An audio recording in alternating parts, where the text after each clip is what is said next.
once again, in the face of overwhelming evidence, nonetheless shirk duty and vote to acquit, they place the country once again in harm's way. You know, the current president of the United States, Joe Biden, seems to be going out of his way not to watch this trial and to project that he is working on the issue of COVID-19, which is still the issue that most of your constituents care the most about. That's the issue that impacts their lives more than perhaps the impeachment of Donald Trump does. I'm wondering if you can give a status update to your constituents back at home. Where are we at on COVID relief? And are Democrats basically committed? Do they have the votes to pass Joe Biden's $2 trillion plan without the Republicans, if need be, and when? Well, actually, I think you're absolutely right. Joe Biden is keeping his focus on that COVID relief package, on accelerating vaccinations. That's exactly what he should do. He doesn't have a role in this trial. He shouldn't have a role in this trial. And he's keeping his focus right where it should be. But at the same time, we are working on that relief package in both houses. I think we will be able to finalize it, take it up in both houses in the middle of March, and get help out to the American people who desperately need it. Whether there will be Republicans to go along with the package, I don't know. Their proposal, I think, is way too small and way too inadequate for the magnitude of the need out there.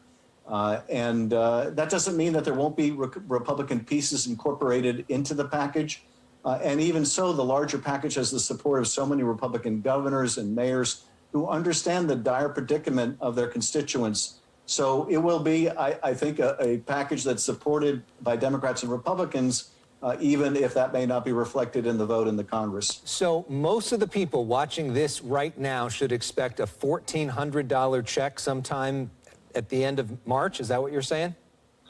I think so. Yes. Joe Biden has made it abundantly clear he's not budging on that $1,400 check, and neither are we. And I would hope and expect we get this done in the middle of March and those checks go out immediately thereafter. And by the end of March, that people have additional help to stay in their homes, put food on the table, and equally important that we have a lot of money, a new infusion of resources into those vaccines, so they not only get the financial help, they get that shot in the arm they need to protect themselves and their family.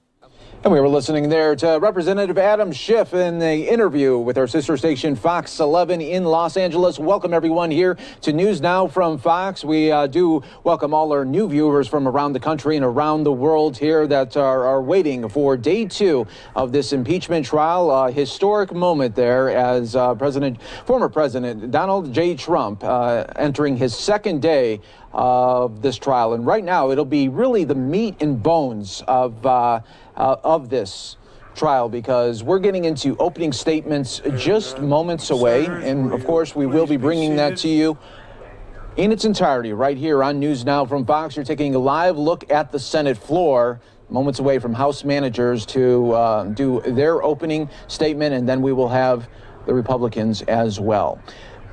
Here we go. We are watching now live here on News Now from Fox. Welcome everyone here. We're going to see also another thing to look out for. What kind of bounce back mentality could the Trump defense team have yesterday? There are reports that Donald Trump wasn't happy with his defense team yesterday and the way they were putting their thoughts together. So we'll see if they come out a little bit sharper this time. Here is Senator Chuck Schumer right now.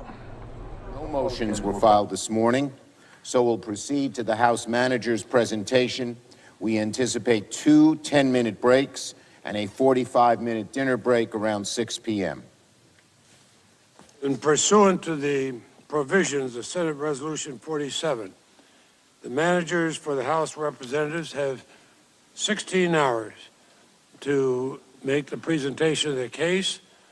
The Senate will now hear you, and we recognize Mr. Manager Raskin to begin the presentation of the case for the House of Representatives. Mr. Raskin. Thank you very much, Mr. President, members of the Senate. Good morning, good day. Some people think this trial is a contest of lawyers, or even worse, a competition between political parties. It's neither. It's a moment of truth for America. My late father, Marcus Raskin, once wrote, "Democracy needs a ground to stand upon, and that ground is the truth." America needs the truth about ex-President Trump's role in inciting the insurrection on January 6th because it threatened our government and it disrupted, it easily could have destroyed the peaceful transfer of power in the United States for the first time in 233 years. It was suggested yesterday by President Trump's counsel that this is really like a very bad accident or a natural disaster where lots of people get injured or killed and society is just out looking for someone to blame. And that's a natural and normal human reaction, according to President's counsel, but he says it's totally unfair in this case. President Trump, according to Mr. Castor, is essentially an innocent bystander who got swept up in this catastrophe but did nothing wrong. In this assertion, Mr. Castor unerringly echoes his client, ex-President Trump, who declared after the insurrection that his conduct in the affair was totally appropriate. And therefore, we can only assume he could do and would do the exact same thing again, because he said his conduct was totally appropriate. So now the factual inquiry of the trial is squarely posed for us. The jurisdictional constitutional issue is gone. Whether you were persuaded by the president's constitutional analysis yesterday or not, the Senate voted to reject it. And so the Senate is now properly exercising its jurisdiction and sitting as a court of impeachment, conducting a trial on the facts. We are having a trial on the facts.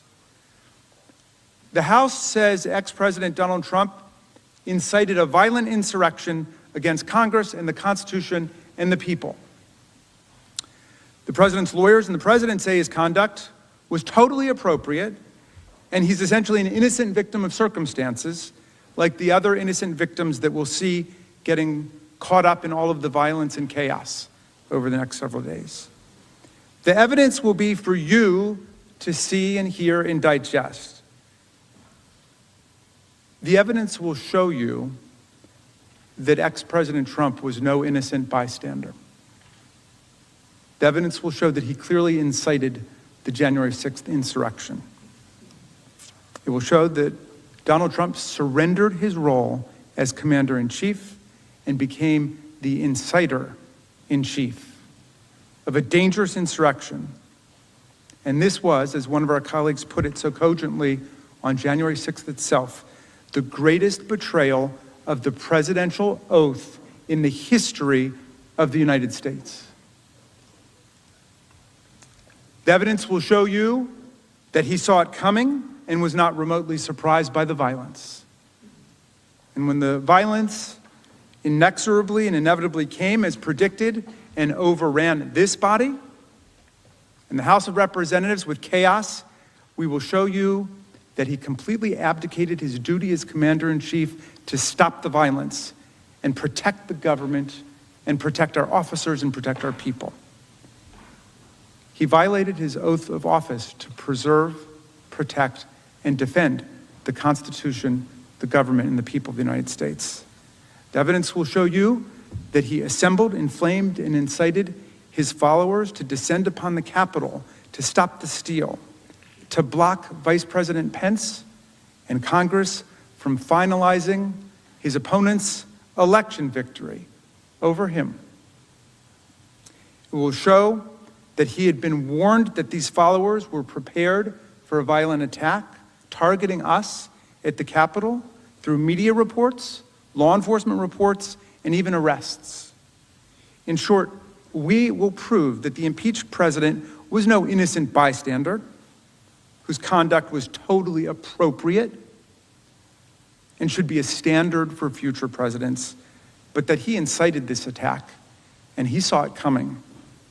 To us, it may have felt like chaos and madness, but there was method in the madness that day. This was an organized attack on the counting of the Electoral College votes in joint session of the United States Congress under the 12th Amendment and under the Electoral Count Act to prevent Vice President Mike Pence and to prevent us from counting sufficient Electoral College votes to certify Joe Biden's victory of 306 to 232 in the Electoral College, a margin that President Trump had declared a landslide in 2016. When my colleague, Mr. Neguse, speaks after me, he will set forth in detail the exact roadmap of all the evidence in the case. My fellow House managers and I will then take you through that evidence step by step so everyone can see exactly how these events unfolded. But I want to tell you a few key reasons right now that we know this case is not about blaming an innocent bystander for the horrific violence and harm that took place on January 6th. This is about holding accountable the person singularly responsible for inciting the attack. Let's start with December 12th. You will see during this trial a man who praised and encouraged and cultivated violence. We have just begun to fight, he says, more than a month after the election has taken place. And that's before the 2nd Million MAGA March, a rally that ended in serious violence and even the burning of a church. And as the president forecast, it was only the beginning. On December 19th, 18 days before January 6th, he told his base about where the battle would be that they would fight next. January 6th would be wild, he promised. Be there, will be wild, said the President of the United States of America. And that too turned out to be true. You'll see in the days that followed, Donald Trump continued to aggressively promote January 6th to his followers.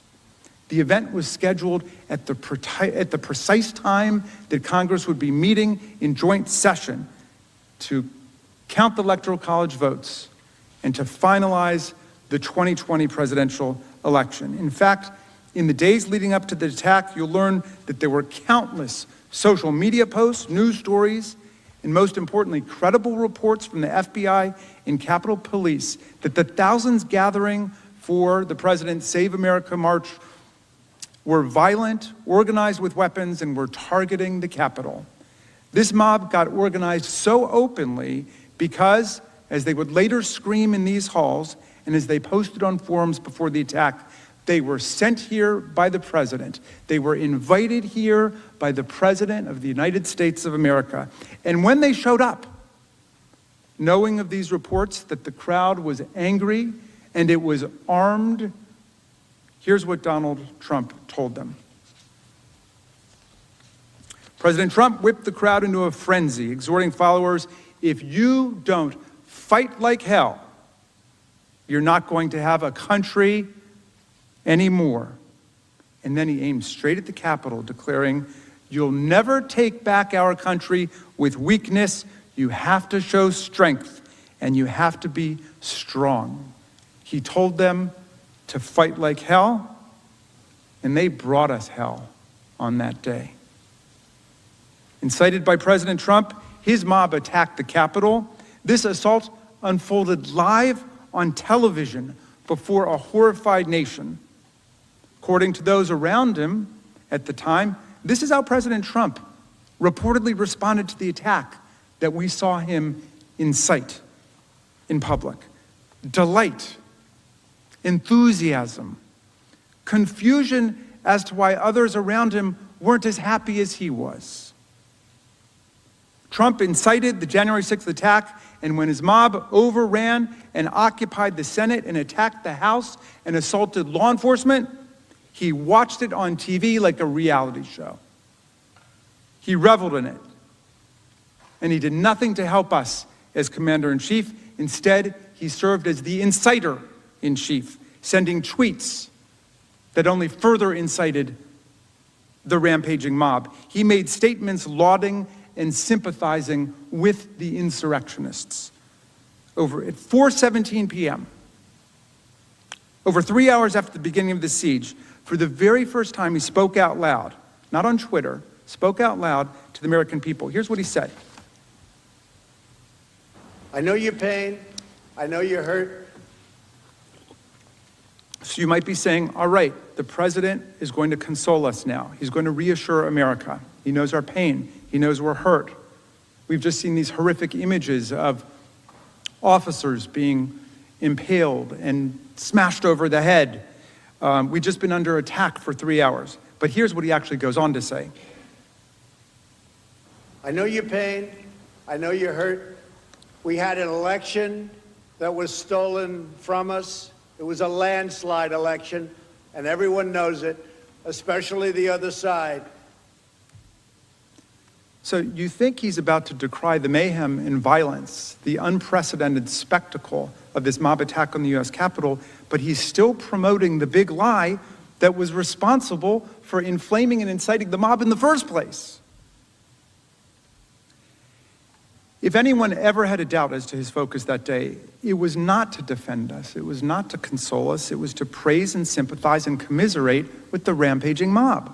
It was to continue to act as inciter-in-chief, not commander-in-chief, by telling the mob that their election had been stolen from them. Even then, after that vicious attack, he continued to spread the big lie. And as everyone here knows, Joe Biden won by more than 7 million votes and 306 to 232 in the Electoral College. But Donald Trump refused to accept his loss even after this attack. And he celebrated the people who violently interfered with the peaceful transfer of power for the first time in American history, and did that at his urging. And when he did, in this video, finally tell them to go home in peace, he added this message: "We love you. You're very special." Distinguished members of the Senate, this is a day that will live in disgrace in American history. That is, unless you ask Donald Trump, because this is what he tweeted before he went to bed that night at 6:01 p.m.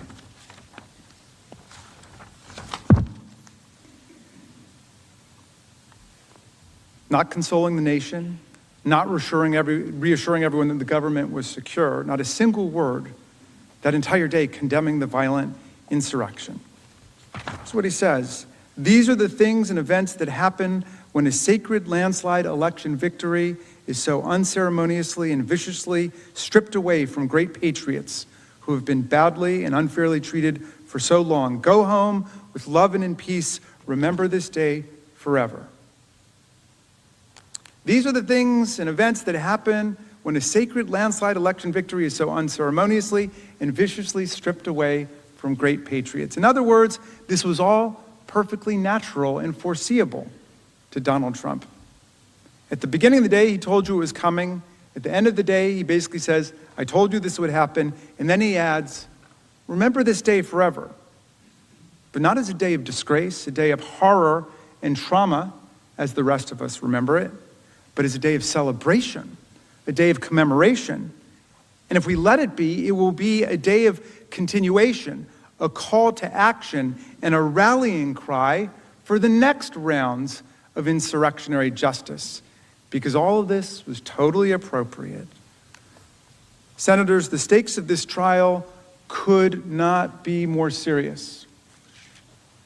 Every American, young and old and in between, is invited to participate with us in this essential journey to find the facts and share the truth. Trials are public events in a democracy, and no trial is more public or significant than an impeachment trial. Because the insurrection brought shocking violence, bloodshed, and pain in the nation's capital, and we will be showing relevant clips of the mob's attack on police officers and other innocent people, we do urge parents and teachers to exercise close review of what young people are watching here, and please watch along with them if you're allowing them to watch. The impeachment managers will try to give warnings before the most graphic and disturbing violence that took place is shown. We believe that the manager's comprehensive and meticulous presentation will lead to one powerful and irresistible conclusion: Donald Trump committed a massive crime against our Constitution and our people, and the worst violation of the presidential oath of office in the history of the United States of America. For this, he was impeached by the House of Representatives, and he must be convicted by the United States Senate. Before I close, I want to address a constitutional issue still lingering from yesterday's argument. The president obviously is still exploring ways to change the subject and talk about anything other than his responsibility for inciting the attack. We heard a lot yesterday about his claim that this incitement of the insurrection was perfectly appropriate because it's somehow protected by the First Amendment. And this little diversion caught my eye because I've been a professor of constitutional law and the First Amendment for decades. And as we'll demonstrate over the course of the trial, the factual premise and the legal underpinnings of that claim are all wrong. They present President Trump as merely like a guy at a rally expressing a political opinion that we disagree with, and now we're trying to put him in jail for it. That has nothing to do with the reality of these charges or his constitutional offense. The particular political opinions being expressed are not why we impeached the president and have nothing to do with it. It makes no difference what the ideological content of the mob was. And if we license and forgive incitement to violent insurrection by militant Trump followers this week, you can be sure there will be a whole bunch of new ideological flavors coming soon. As we'll demonstrate with overwhelming evidence, portraying Trump as a guy on the street being punished for his ideas is a false description of his actions, his intent, and the role that he played on January 6th when he willfully incited an insurrectionary mob to riot at the Capitol. Last week, 144 constitutional scholars, including Floyd Abrams, a ferocious defender of free speech, Charles Fried, President Reagan's Solicitor General, Stephen Calabrese, the co-founder of the Federalist Society, released a statement calling the president's First Amendment arguments legally frivolous, adding, "We all agree that the First Amendment does not prevent the Senate from convicting President Trump and disqualifying him from holding future office." They went on to say, "No reasonable scholar or jurist could conclude that President Trump had a First Amendment right to incite a violent attack on the seat of the legislative branch, or then to sit back and watch on television as Congress was terrorized and the Capitol sacked." Incitement to violence is, of course, not protected by the First Amendment. That's why most Americans have dismissed Donald Trump's First Amendment rhetoric simply by referring to Justice Oliver Wendell Holmes's handy phrase, "You can't shout fire in a crowded theater." But even that time-honored principle doesn't begin to capture how off-base the argument is. This case is much worse than someone who falsely shouts fire in a crowded theater. It's more like a case where the town fire chief, who's paid to put out fires, sends a mob not to yell fire in a crowded theater, but to actually set the theater on fire. And who then, when the fire alarms go off and the calls start flooding into the fire department, asking for help, does nothing but sit back, encourage the mob to continue its rampage, and watch the fire spread on TV with glee and delight. So then we say this fire chief should never be allowed to hold this public job again, and you're fired and you're permanently disqualified, and he objects. And he says, we're violating his free speech rights just because he's pro-mob or pro-fire or whatever it might be. Come on. I mean, you really don't need to go to law school to figure out what's wrong with that argument. Here's the key. Undoubtedly, a private person can run around on the street expressing his or her support for the enemies of the United States and advocating the overthrow of the United States government. You've got a right to do that under the First Amendment. But if the president spent all of his days doing that, uttering the exact same words, expressing support for the enemies of the United States and for overthrowing the government, is there anyone here who doubts that this would be a violation of his oath of office to preserve, protect, and defend the Constitution of the United States, and that he or she could be impeached for doing that? Look, if you're president of the United States, you've chosen a side with your oath of office, and if you break it, we can impeach, convict, remove, and disqualify you permanently from holding any office of honor, trust, or profit under the United States. As Justice Scalia once said, memorably, you can't ride with the cops and root for the robbers. And if you become inciter-in-chief to the insurrection, you can't expect to be on the payroll as commander-in-chief for the Union.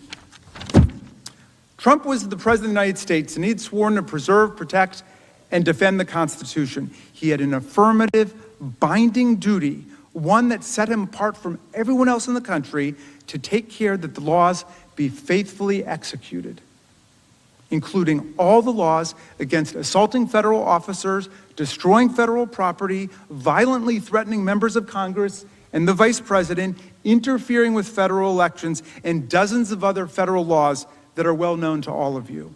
When he incited insurrection on January 6th, he broke that oath. He violated that duty. And that's why we're here today. And that's why he has no credible constitutional defense. I'll tell you a final sad story in this kaleidoscope of sadness and terror and violence.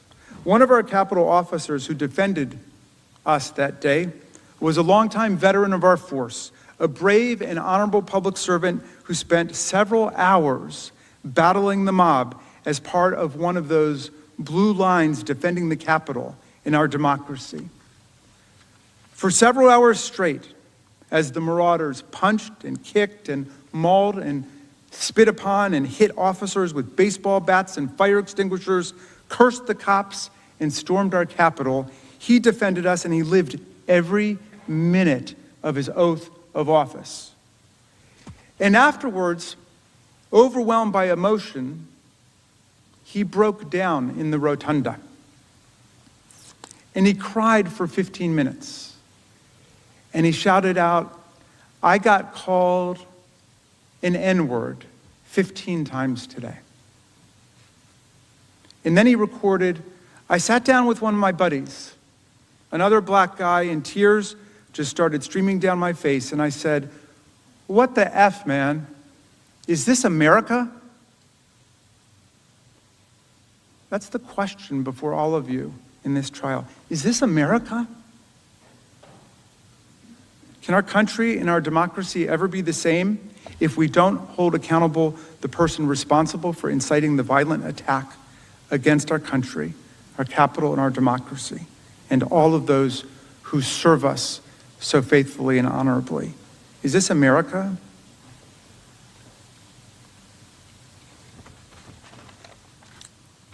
Mr. Neguse will now provide a roadmap of our evidentiary case.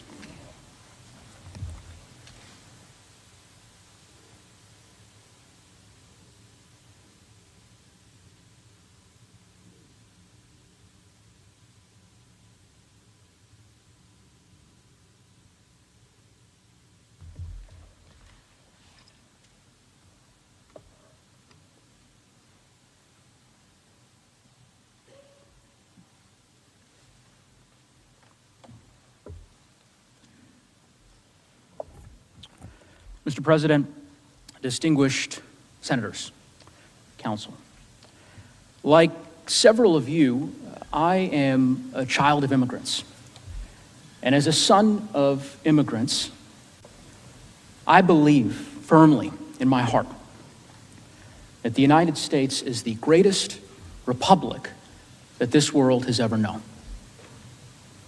A hallmark of our republic since the days of George Washington has been the peaceful transfer of power. For centuries, we've accepted it as fact. Unfortunately, sadly, we know now that we can no longer take that for granted. Because as lead manager Raskin explained on January 6th, the peaceful transition of power was violently interrupted when a mob stormed this Capitol and desecrated this chamber. As you'll see during the course of this trial, that mob was summoned, assembled, and incited by the former President of the United States, Donald Trump. And he did that because he wanted to stop the transfer of power so that he could retain power, even though he had lost the election. And when the violence erupted, when they were here in our building with weapons, he did nothing to stop it. If we are to protect our republic and prevent something like this from ever happening again, he must be convicted.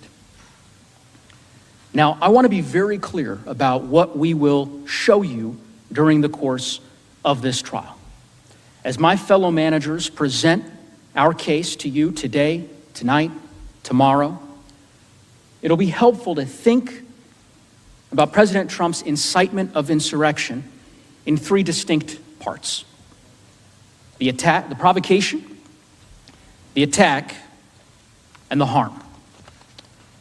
Let's start with the provocation. We will show during the course of this trial that this attack was provoked by the president, incited by the president. And as a result, it was predictable and it was foreseeable. And of course, that makes sense. This mob was well orchestrated. Their conduct was intentional. They did it all in plain sight, proudly, openly, and loudly. Because they believed, they truly believed that they were doing this for him, that this was their patriotic duty. They even predicted that he would protect them. And for the most part, they were right.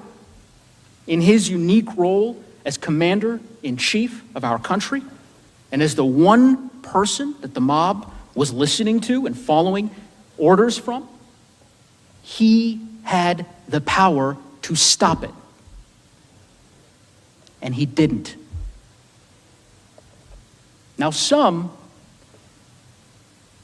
have said that President Trump's remarks, his speech on January 6th, was just a speech.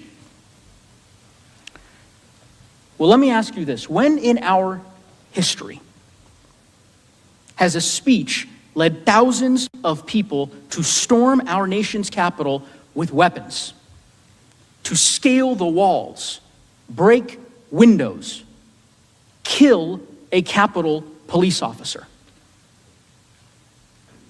This was not just a speech. It didn't just happen.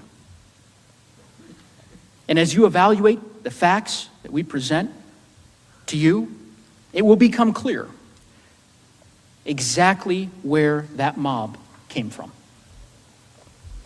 Because here's the thing, President Trump's words, as you'll see on January 6th, in that speech, just like the mob's actions, were carefully chosen. Those words had a very specific meaning to that crowd. And how do we know this? Because in the weeks prior to, during, and after the election, he used the same words over and over and over again. You will hear over and over three things. You can see them on the screens. First, what lead manager Raskin referred to as the big lie, that the election was stolen, full of fraud, rigged. You will hear over and over him using that lie to urge his supporters to never concede and stop the steal. And finally, you will hear the call to arms, that it was his supporters' patriotic duty to fight like hell. To do what? To stop the steal, to stop the election from being stolen by showing up in this very chamber, to stop you, to stop us. I'd respectfully ask that you remember those three phrases as you consider the evidence today. Election was stolen, stop the steal, and fight like hell, because they did not just appear on January 6th. Let me show you what I mean. Let's start with the big lie. You will see during this trial that the president realized really by last spring that he could lose. He might lose the election. So what did he do? He started planting the seeds to get some of his supporters ready by saying that he could only lose the election if it was stolen. I mean, in other words, really what he did is create a no-lose scenario. Either he won the election, or he would have some angry supporters, not all, but some who believed that if he lost, the election had to be rigged. And they would be angry because he was telling Americans that their vote had been stolen. And in America, our vote is our voice. So his false claims about election fraud, that was the drumbeat being used to inspire, instigate, and ignite them, to anger them.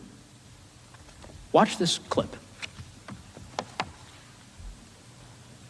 Because we're not going to let this election be taken away from us. That's the only way they're going to win it. We're not going to let it happen. It's the only way we can it's the only way we can lose, in my opinion, is massive fraud. We all know what happened after that. He lost. He lost the election. But remember, he had that no-lose scenario that I referenced earlier. He told his base that the election was stolen, as he had forecasted. And then he told them, your election has been stolen, but you cannot concede. You must stop the steal. You can't let another person steal that election from you. All over the country, people are together in holding up signs, stop the steal. The Democrats are trying to steal the White House. You cannot let them. You just can't let them. Now, while he's inciting his supporters, he's also simultaneously doing everything he possibly can to overturn the election. First, he begins with the courts, a legitimate avenue to challenge the election. But he ignores all of their adverse rulings when all of his claims are thrown out. Then he moves on to trying to pressure state election officials to block the election results for his opponent, even though he'd lost in their states. You'll hear my fellow managers discuss that in detail. Then he tries to threaten state election officials to actually change the votes, to make him the winner, even threatening criminal penalties if they refused. He had the Justice Department investigate his claims, and even they found no support for those claims. So he tried to persuade some members of his party in Congress to block the certification of his vote with attacks in public forums. All right, folks, we are going to take a quick 2-minute break right here for you on News Now from Fox. To refuse to certify the vote and send it back to the states. None of it worked. So, what does he do? With his back against the wall, when all else has failed, he turns back to his supporters who he'd already spent months telling them that the election was stolen. And he amplified it further. He turned it up a notch. He told them that they had to be ready not just to stop the steal, but to fight like hell.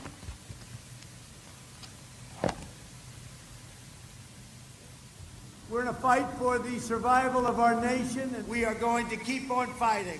We will never surrender. We will only win. Now is not the time to retreat. Now is the time to fight harder than ever before.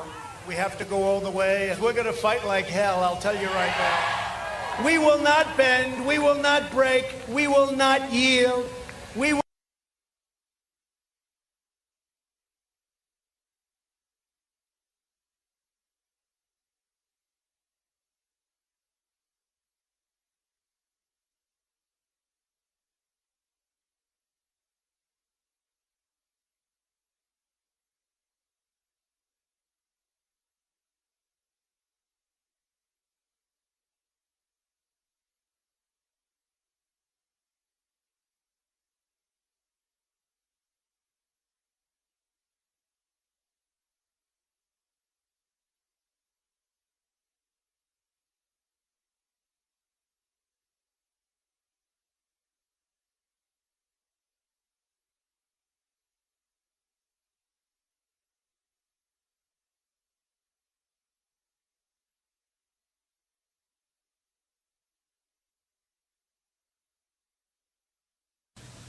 He didn't just tell them to fight like hell.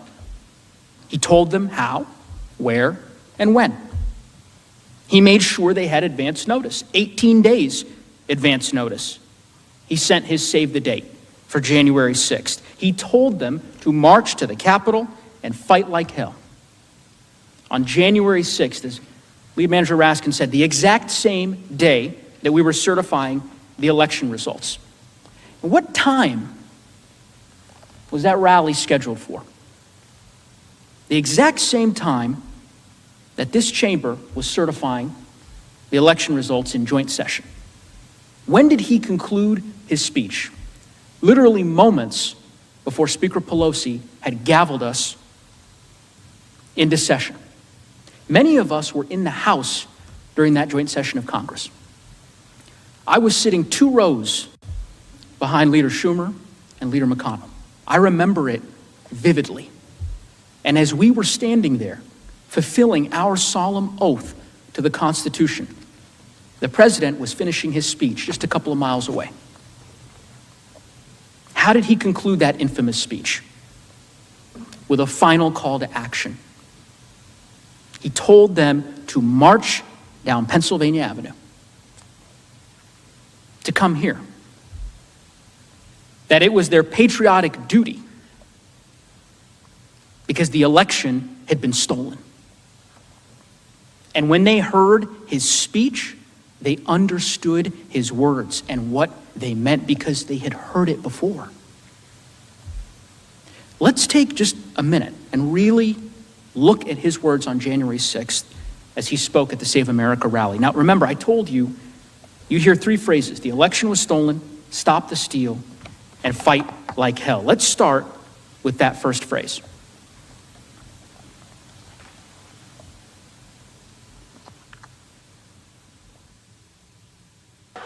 All of us here today do not want to see our election victory stolen. There's never been anything like this. It's a pure theft in American history. Everybody knows it. Make no mistake, this election was stolen from you, from me, and from the country. Now, of course, each of you heard those words before. So had the crowd. The president had spent months telling his supporters that the election had been stolen, and he used this speech to incite them further, to inflame them, to stop the steal, to stop the certification of the election results. We will never give up. We will never concede. It doesn't happen. You don't concede when there's theft involved.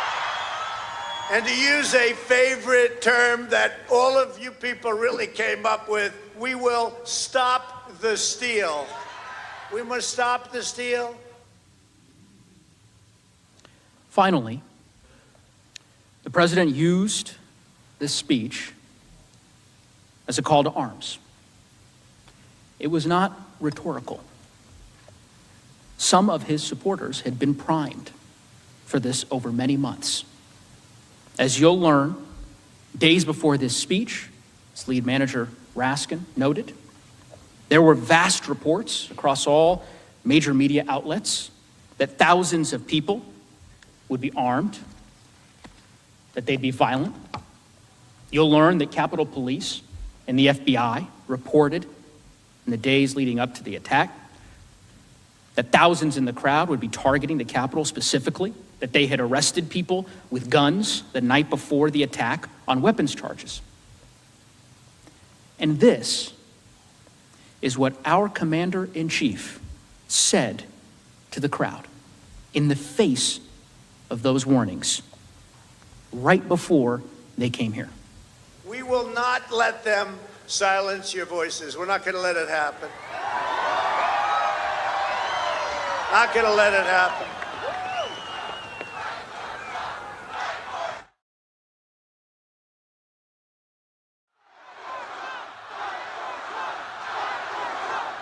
Thank you. And you have to get your people to fight, because you'll never take back our country with weakness. You have to show strength, and you have to be strong. And we fight. We fight like hell. And if you don't fight like hell, you're not going to have a country anymore. You have to get your people to fight. He told them. Senators, this clearly was not just one speech. It didn't just happen. It was part of a carefully planned, months-long effort with a very specific instruction. Show up on January 6th and get your people to fight the certification. He incited it. It was foreseeable. And again, you don't have to take my word for it. The president's former chief of staff is a retired Marine, 4-star general, was confirmed by this body to be the Secretary of Homeland Security, overwhelming vote. That man was John Kelly. And on the day after the insurrection, he said this. You know, the president knows who he's talking to when he tweets or when he makes statements. He knows who he's talking to, and he knows what he wants them to do. And the fact that he said the things he's been saying, since the election, and encouraging people, no surprise, again, at what happened yesterday. No surprise. Think about that. No surprise. The president had every reason to know that this would happen because he assembled the mob, he summoned the mob, and he incited the mob. He knew when he took that podium on that fateful morning that those in attendance had heeded his words and they were waiting for his orders to begin fighting. And that, of course, brings me, my fellow managers, to what happened here in this building. As lead manager Raskin stated, my colleagues are going to walk through the events of January 6th and the evidence in very great detail.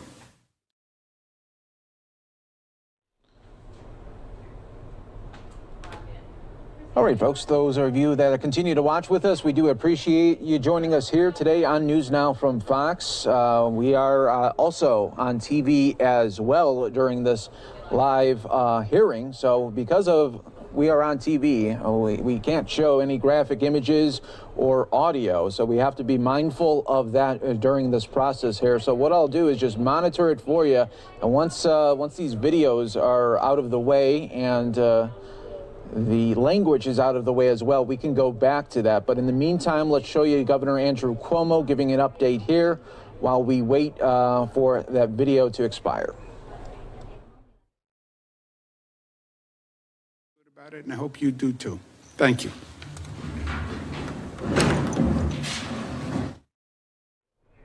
All right, so he wraps up right there. Don't you worry, folks. We do have other events to get to. You're watching Live Look here at the White House as we continue to roll on right here on News Now from Fox, always showing everything that is happening in real time right here. And we will get back to that video just shortly for you. And we just had to be super mindful of what is happening because we are also on TV. We're simulcast in so many different ways here on News Now from Fox.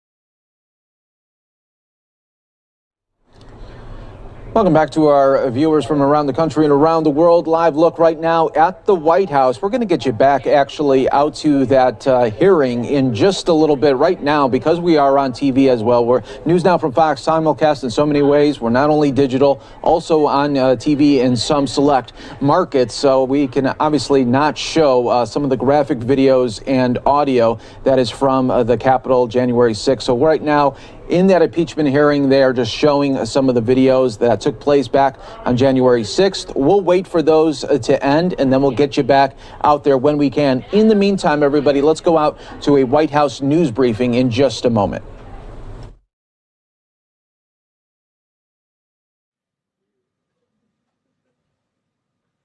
to represent a range of racial and ethnic groups and other key constituencies, including children and youth, educators and students, healthcare providers, immigrants, individuals with disabilities, LGBTQ individuals, public health experts, rural communities, state, local, territorial, tribal governments, and labor unions.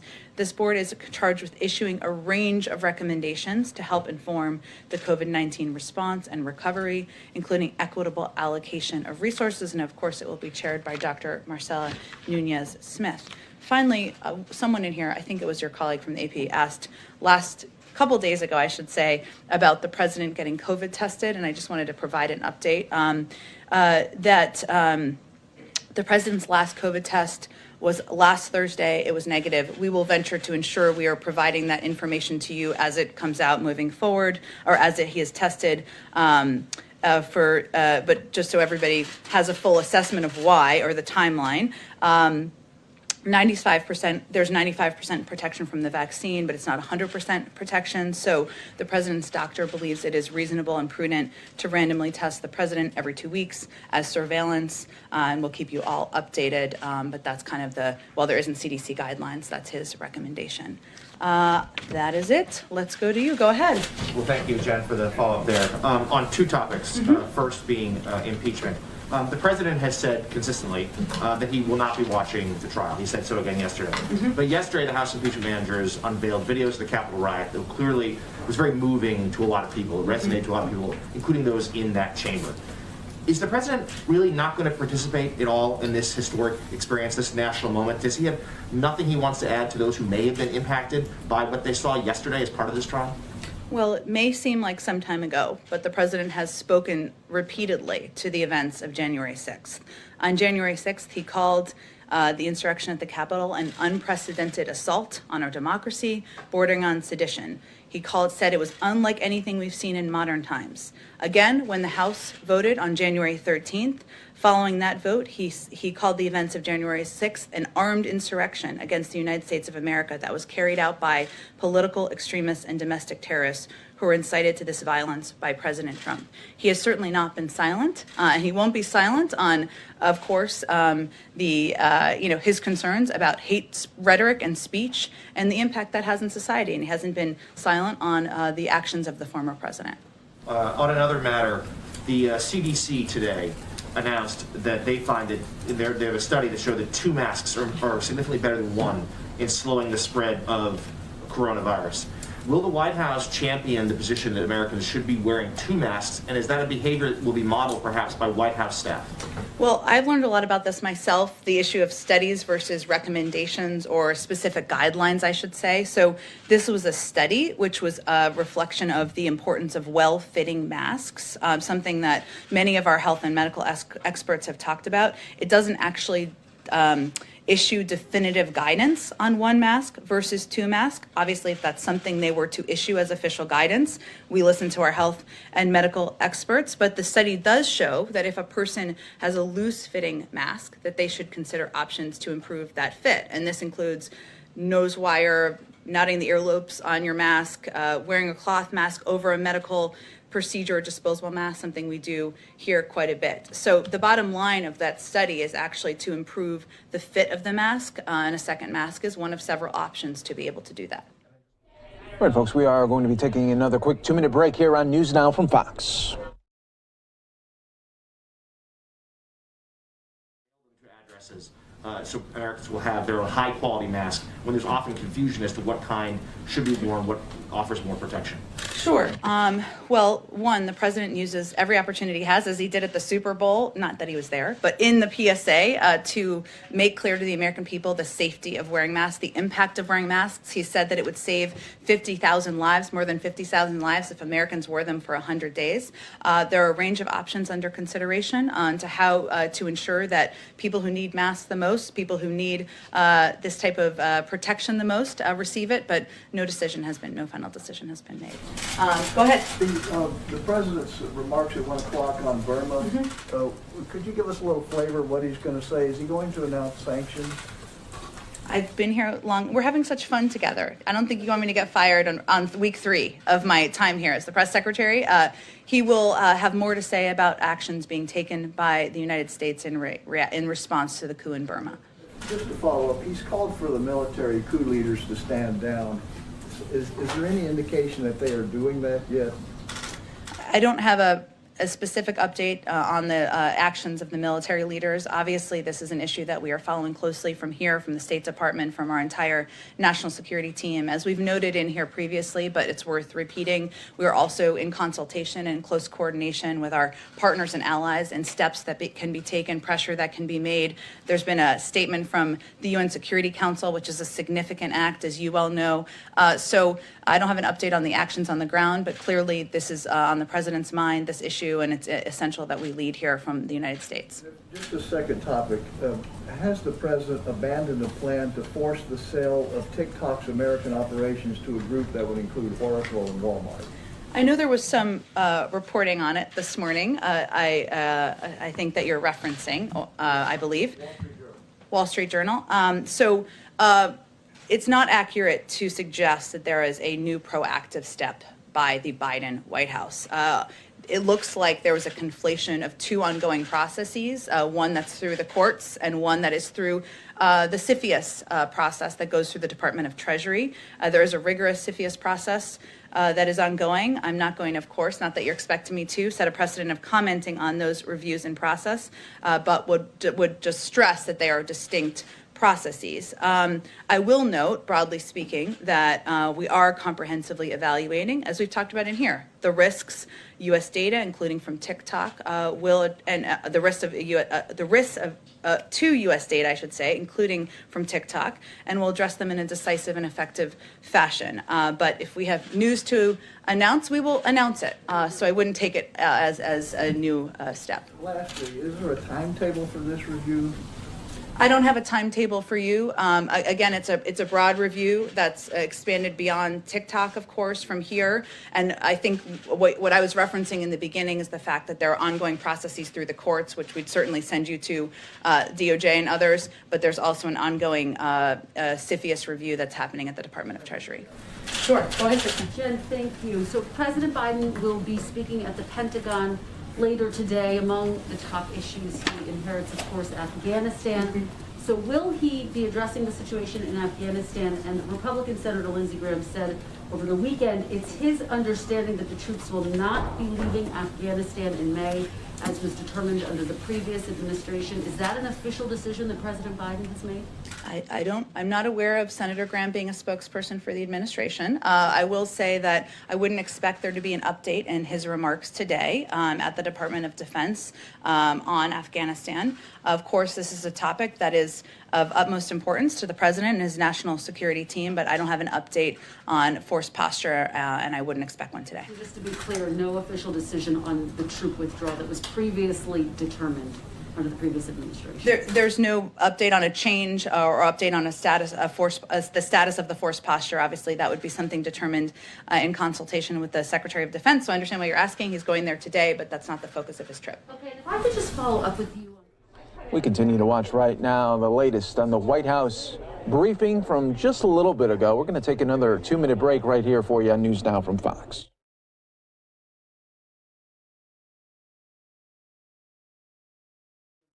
One day a week. Why not go higher? Well, certainly we are not planning to celebrate at 100 days if we reach that goal. That is our own effort to set our own markings, set an bold and ambitious agenda for how we're going to measure ourselves and progress. But we certainly hope to build from that, even at 100 days. And from there, our objective, the president's objectives, is for all schools to reopen, to stay open, to be open 5 days a week, for kids to be learning. That's what our focus is on. This is simply a goal for 100 days. So, Jen, a lot of schools are already doing that. And for working parents, 1 day a week doesn't help a whole lot. That's, again, the bar of where we'd like the majority of schools across the country to be, which they're not at this point in time. And we want to build from there. And it really depends. It differs from school district to school district. Part of the reason that there is funding in the American Rescue Plan is to ensure that school districts that don't have the funding they need to ensure they are equipped to reopen, to meet that bar and exceed it, are able to do exactly that. Go ahead. Thanks, Jen. I want to pick up on Jonathan's comment on the president, or question on the president not engaging on impeachment indulge me. Sure, always happy to. How should the American public interpret the president's silence on this? Is he not invested in the outcome of this trial, or is he? The American public should read it as his commitment to delivering on exactly what they elected him to do, which is not to be a commentator on the daily developments of an impeachment trial, but to push forward an American rescue plan that will put people that will ensure people are back to work, get the assistance they need, get shots in arms, reopen schools. That's what they asked him to do, and that's what he's focused on doing every day. Might he address it when it's wrapped? Well, he did put out a statement at the conclusion of the House trial, so I'd certainly keep that option open. And he was obviously asked a question, as you referenced yesterday, about it, and reiterated that where his focus is, and I expect that will be his focus for the coming days. And then one housekeeping thing, House Minority Leader Kevin McCarthy is indicating that he hasn't heard directly from President Biden, and that he reached out on January 8th and has yet to hear back from the president directly. Why is President Biden not engaging with I won't tell you called him President Trump. Why is he not engaging with Kevin McCarthy directly? Well, I can assure you that senior members of our team are in close consultation and in touch with senior members of Congressman Leader McCarthy's team. I don't have any additional calls to read out for you other than to repeat or reiterate that the president is open to and committed to speaking with a range of Democrats and Republicans, as is evidenced by the people he's brought here to the White House, and he picks up the phone on a daily basis and calls people, but I don't have any calls to Leader McCarthy to read out for you today. Go ahead. Two topics. First of all, what does President Biden think about the Dallas Mavericks owner, Mark Cuban, deciding to indefinitely stop playing the national anthem before his National Basketball Association games? Well, I haven't spoken with the president about the decision by Mark Cuban on the Dallas Mavericks, I should say the national anthem, but I know he's incredibly proud to be an American and has great respect for the anthem and all that it represents, especially for our men and women serving in uniform around the world. He'd also say that, of course, that part of pride in our country means recognizing moments where we as a country haven't lived up to our highest ideals, which is often and at times what people are speaking to when they take action at sporting events. And it means respecting the right of people granted to them in the Constitution to peacefully protest. That's why he ran for president in the first place, and that's what he's focused on doing every day. And then on schools, when President Biden talked for the last couple months, particularly during the transition, about reopening schools within the first 100 days, why didn't he ever mention the small print that was just going to be for 1 day a week as the goal? Well, again, the president set a goal of reopening the majority of schools within 100 days. And when you asked what that meant, I answered the question. So that is not the ceiling. That is the bar we're trying to leap over and exceed. And as I said in response to Kristen's question, the president wants to not just open schools. He wants them to stay reopened. He wants kids to be back in school learning 5 days a week. He wants parents to feel safe, teachers to feel safe. That's why he asked his Department of Education and the CDC to work together on guidelines. That's why he's put proposed funding in the American Rescue Plan, because he knows that's not going to happen on its own. It's going to need some assistance to make it reality. Is there a thought that this goal, though, that you guys are setting for the first 100 days is more of a dry run for next year? Because 100 days from January 20th, April 30th, that's when a lot of schools are getting ready to close for the year anyway. Well, it just happens that January 20th is when every president is inaugurated, so we can't change that. And 100 days we felt was a period of time, a measurable period of time where we could set a goal, measure ourselves against, hopefully leap way past that goal. That's always our objective, and then build from there. And you're right, schools won't be in session for the summer, but this is a pandemic. We're working to get under control, making progress every month, and we're certainly hopeful that things will be, more kids will be back in school 5 days a week as quickly as it can safely happen. And then just one more for one of our colleagues who could not be here because of social distancing guidelines. What do you say to teachers who are nervous about going back into the classroom without being fully vaccinated?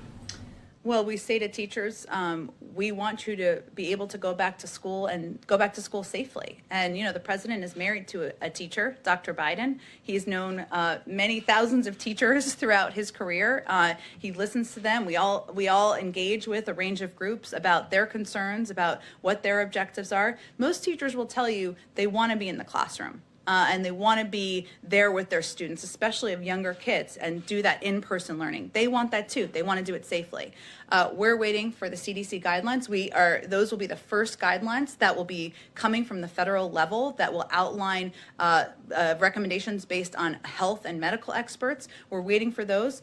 We're hopeful that those will give a sense to school districts across the country on the steps that they can take to increase the safety in their schools. It will be up to school districts, but that's really the next step here. We want schools to open, but we want them to open safely, and we want teachers and parents to all feel that. Go ahead, Mike. Thanks, Jen. If I could talk to you a little bit about the sales campaign that you've talked about to pass the COVID relief package and the COVID vaccination effort. If you compare to the Obama administration when he was trying to sell the healthcare, Obamacare, Affordable Care Act, the president went around the country, held very long, very involved town hall meetings. There's obviously COVID restrictions, but the President Biden seems willing to travel now. He will be going on his second trip on Air Force One next week.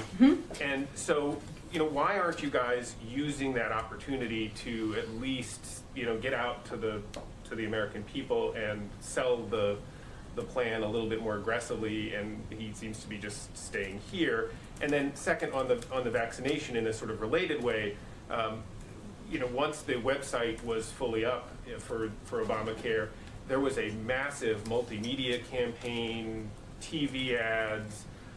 You know, you worked with partners to sort of get out there into like underserved communities to, you know, to get people to sign up.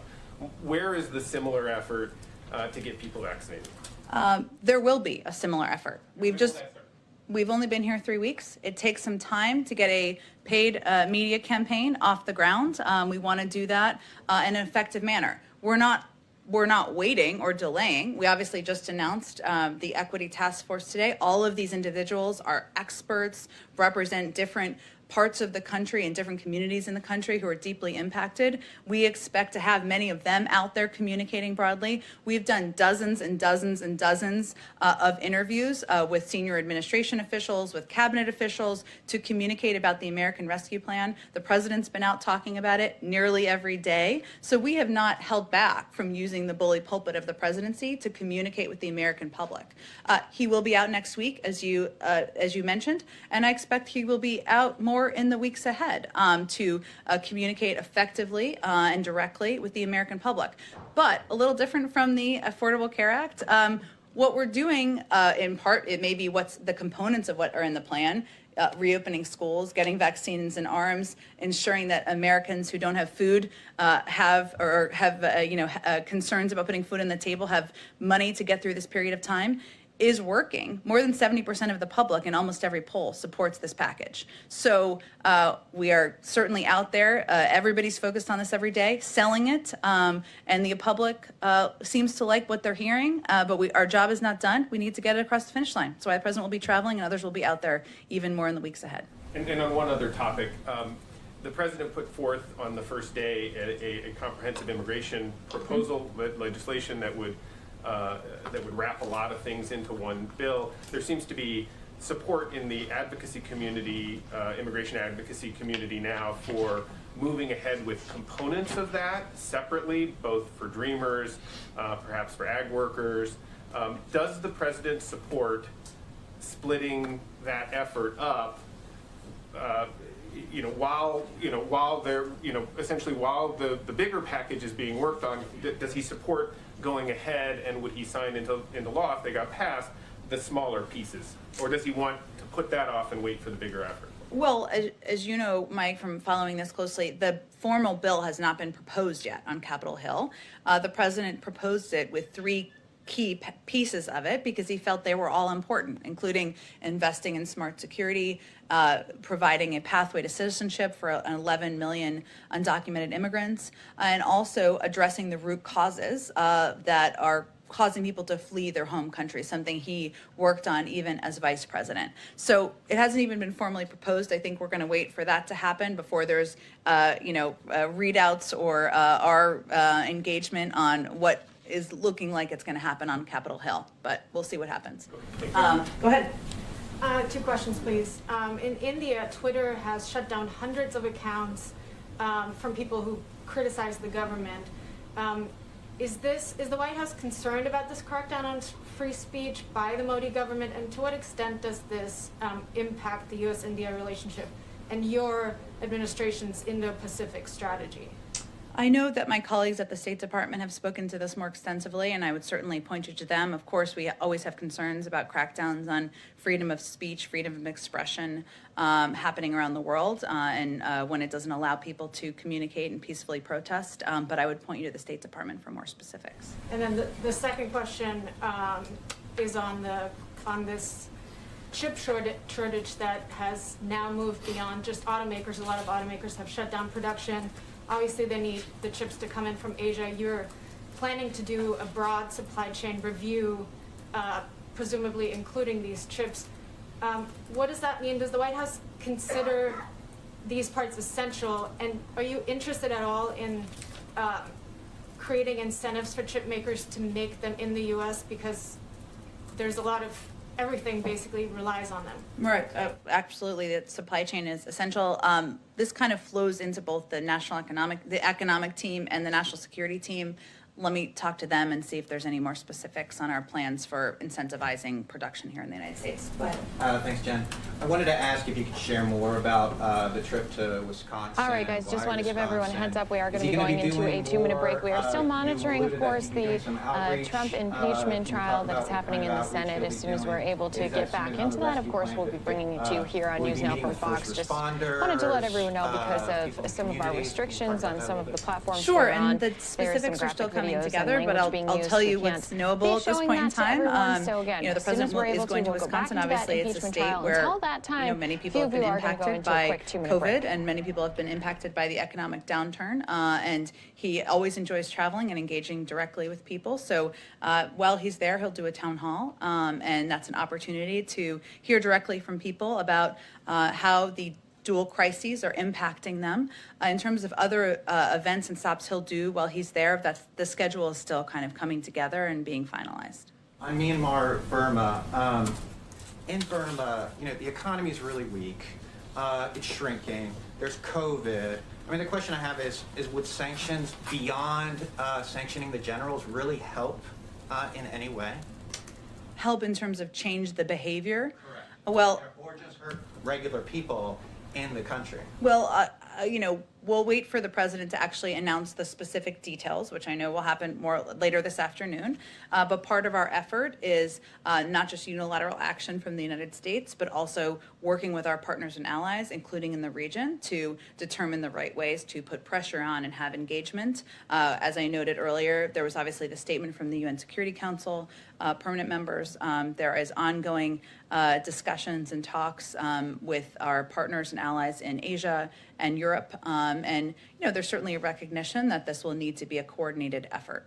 And on immigration, I know on Monday you talked about kind of working out the priorities, national security threat, recent entries.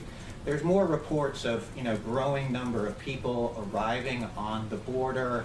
How closely is President Biden watching this? Obviously, attacking the root causes of this migration is something that he knows well, that he's worked on for a long time. But what about in the short term? What steps are going to be taken to confront this issue? Because more incoming, so we don't have a repeat of things that we've had in the past, which obviously President Biden is very familiar with. Sure, he's certainly following it closely, but obviously defers to the leadership and the guidance of his Secretary of Homeland Security, Ali Mayorkas, who is now confirmed, been in office in his role for just over a week now. Obviously comes to that job with a great deal of experience working on these issues, including during challenging times. But since you gave me the opportunity, I mean, one of the things we are certainly doing is communicating that due to the pandemic and the fact that we have not had the time as an administration to put in place a humane, comprehensive process for processing individuals who are coming to the border, now is not the time to come. And the vast majority of people will be turned away. Asylum processes at the border will not occur immediately, will take time to implement. And as DHS and CBP have said, when long-term, this is, there have been incredibly narrow and limited circumstances where individuals have been have come in to the country awaiting for their hearing, but the vast majority have been turned away. And so this is not the time to come. And, this is obviously an emotional issue for many of us who've worked on this in the past, for the president himself, but we need time to put in place and partners to put in place a comprehensive process and system that will allow for processing at the border of asylum seekers, but also, providing a pathway to citizenship for immigrants who are in the United States. Go ahead. Thank you, Jen. Jim Murrin, who's the head of the Nevada COVID task force, has proposed making Nevada have an elite level of health and safety measures. And he said that by fall, he thinks there'll be enough shots in arms, that there'll be fans in seats of a variety of venues, sporting venues, concerts, stuff like that. Do you think that that is possible, and is that a priority for the administration? Well, I think the president said during his Super Bowl interview that he certainly hoped that next year at this time, we would all be watching the Super Bowl at parties and the stands would be full. But we defer to our health and medical team who look at the entire country, and I'm not sure if this individual is just looking at Nevada or looking at the entire country, and what their guidelines and their guidance offers us. We know that we will have enough vaccines to provide them to the American people by the end of the summer, but a vaccine is not a vaccination, and in order to get to a place where we are returning back to normal, we need to ensure that those vaccines are made or turned into vaccinations, and that that a large swath of the American public is vaccinated. But obviously, we defer to our health and medical team working for the federal government here. No disrespect to the individual you mentioned. Go ahead. Yeah. Does the White House have a position on the prosecutors opening up cases in Georgia on efforts to subvert the 2020 election?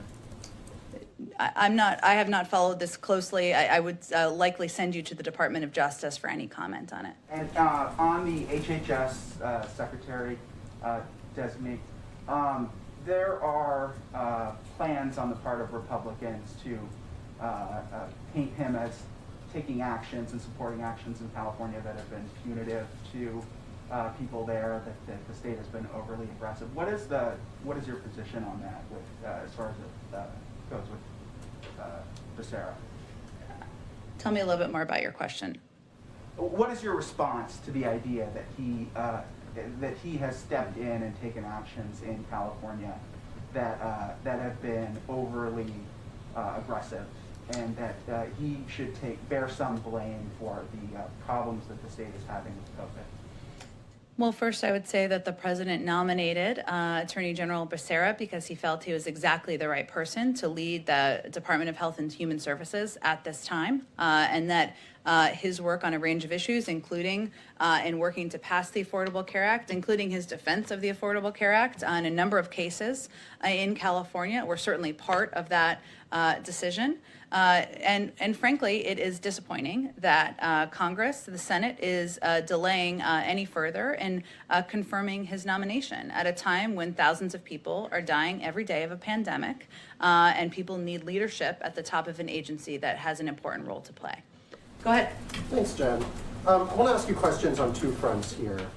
First off, it's been over a month since the January 6th Capitol attack, and we have not received any kind of public briefing from the Capitol Police. A lot of people have raised concerns about that.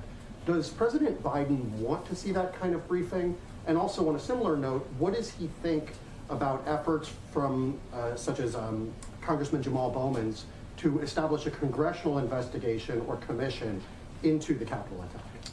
We certainly leave the determination about whether there's a congressional investigation up to members of Congress. I've seen that proposal. Obviously, there are others who would need to support that to move it forward, and I know a number do.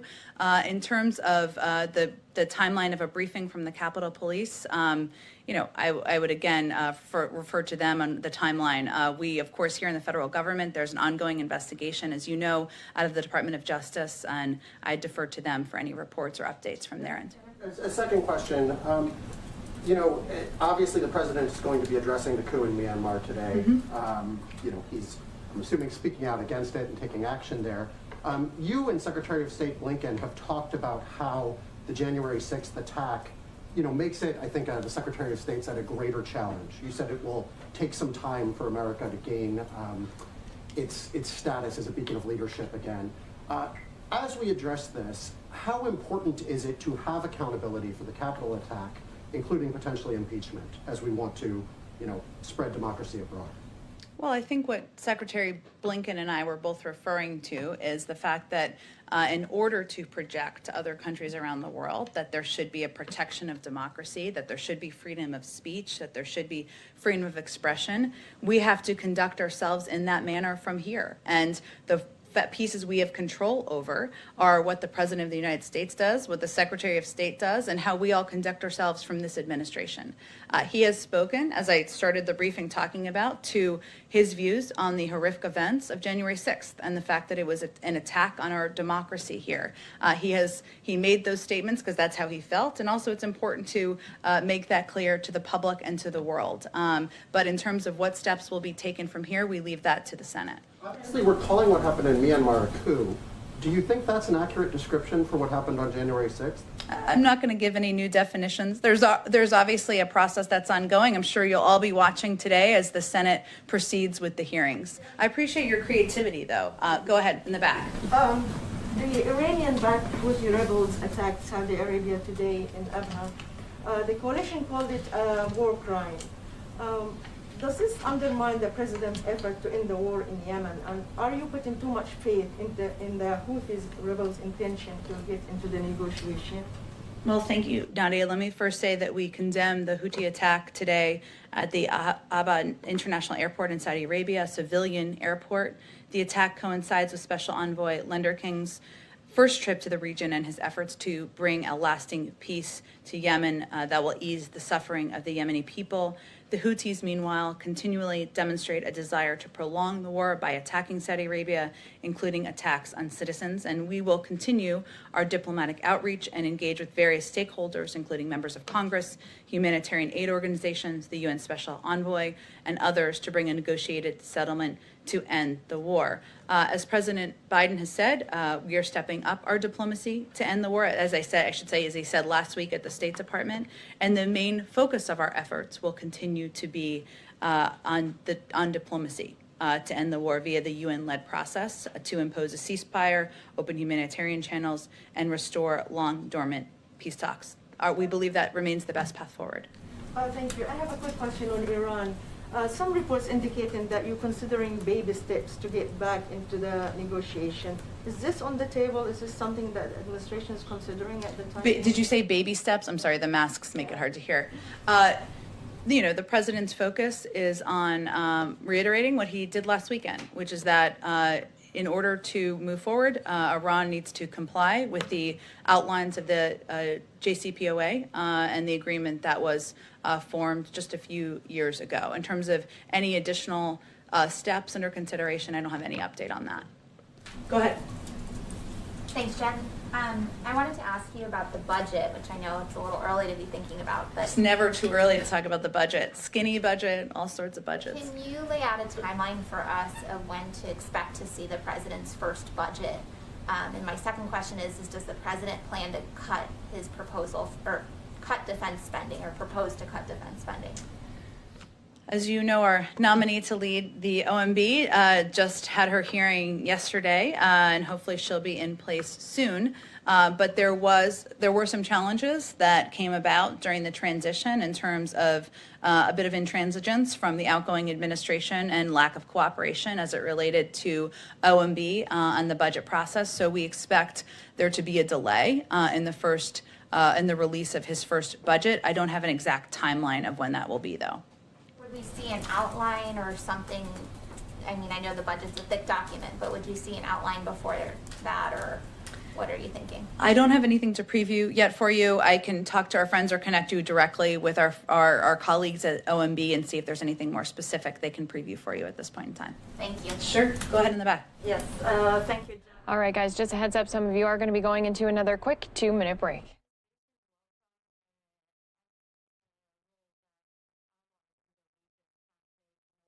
To help facilitate talks with Iran or bring it back to the table. I mean, General McKenzie said on Monday, namely about Qatar, when you consider the problem with Iran, they have a large role to play in that. Does the administration consider Qatar as a potential, maybe role player in bringing Iran back to the table? All right, for those of you who are here with us, I do want to let everyone know that we are continuing to bring you news that is happening across the country. As we've said, we're continuing to keep an eye, of course, on the impeachment trial that is underway in the Senate floor until they get through some of those explicit videos, and of course the sounds. We'll be bringing that back to you. Until that time, I do see we do have President Joe Biden stepping up to the podium. Let's go into that live here for you on News Now from Fox. And finally, as protests grow, violence against those asserting their democratic rights is unacceptable, and we're going to keep calling it out. The people of Burma are making their voices heard, and the world is watching. We'll be ready to impose additional measures, and we'll continue to work with our international partners to urge other nations to join us in these efforts. So I thank you all. I wanted to have that statement before I got in the vehicle to go out to the Pentagon, and I'm sure I'll see some of you at the Pentagon. Thanks for coming over in such short notice. Thank you. All right, so we caught the tail end there. He was delivering some remarks on administrative response, but we're going to have him here a little bit later also today. So let's go into something a little bit fun for a change of pace here while we're continuing to wait to head back into that impeachment hearing. But take a look here. We do have the Buccaneers Super Bowl parade once again this year. So things look a little different as the Buccaneers celebrate the Super Bowl this year. You can see they are having a boat parade in Tampa. Now this is on the Hillsborough River, and it's obviously celebrating that historic Super Bowl win. And Tampa Bay fans saw this last fall with the Stanley Cup, and now it's the Lombardi Trophy's turn to cruise in this socially distanced parade, and the Bucs are setting sail and headed down the river, looping around Davis Island, and they're going to end this very soon. But we wanted to bring it to you here. Teams plan to end this in just about a half hour. They've been enjoying their time out on the water. And earlier today, we did have Ron DeSantis. He's the governor of Florida. He was speaking out at a vaccination site, but he was asked about the fans of the Buccaneers who had gathered in Tampa following their Super Bowl win on Sunday.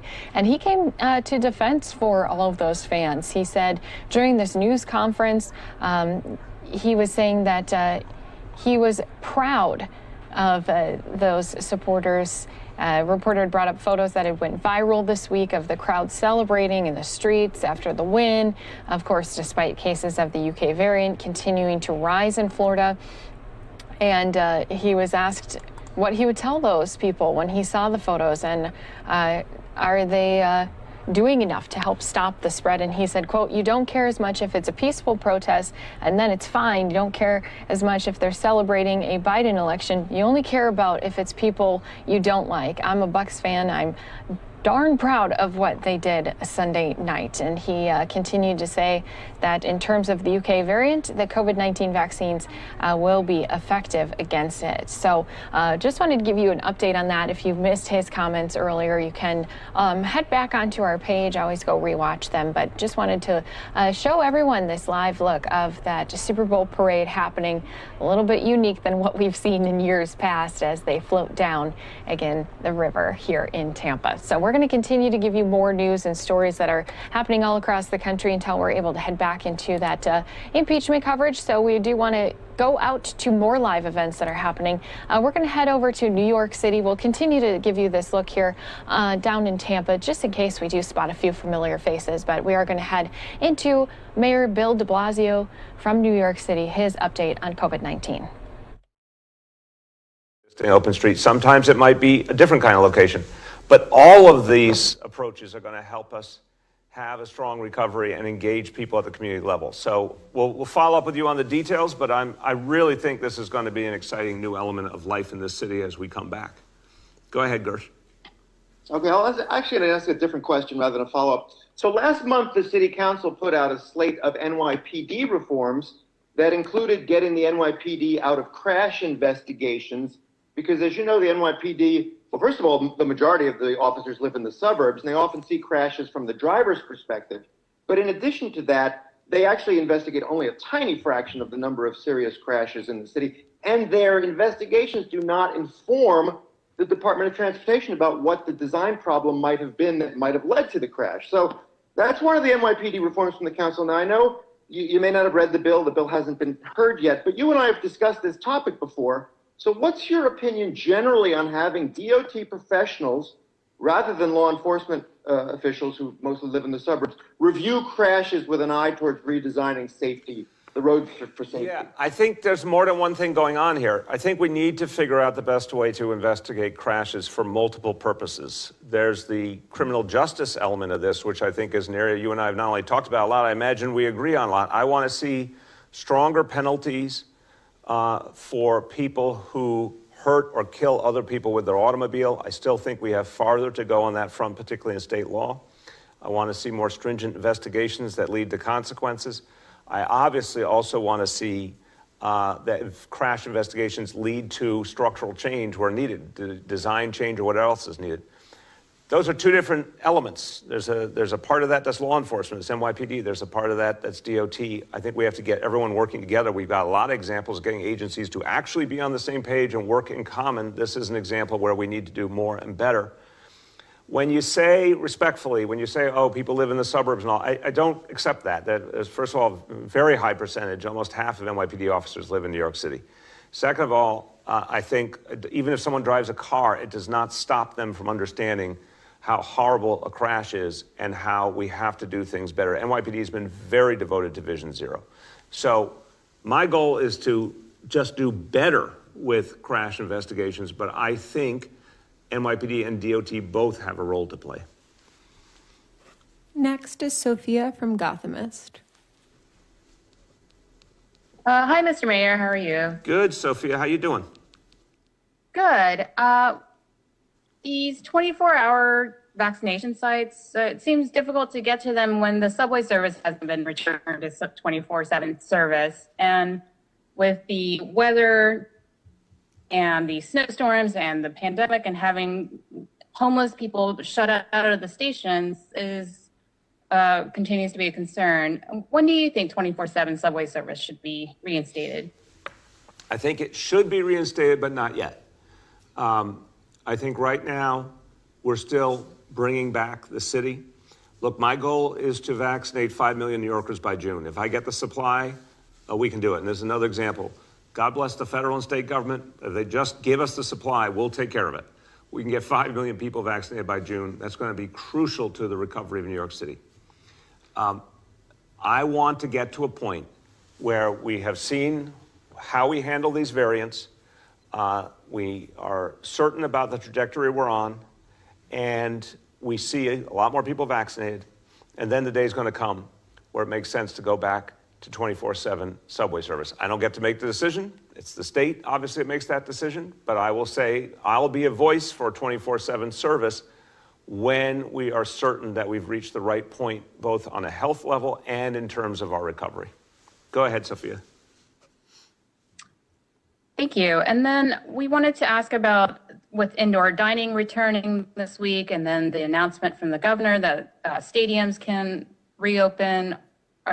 It seems that the people who will be working at these stadiums and restaurants probably won't have gotten the vaccine. And are you worried about that? And are you going to eat indoors this weekend?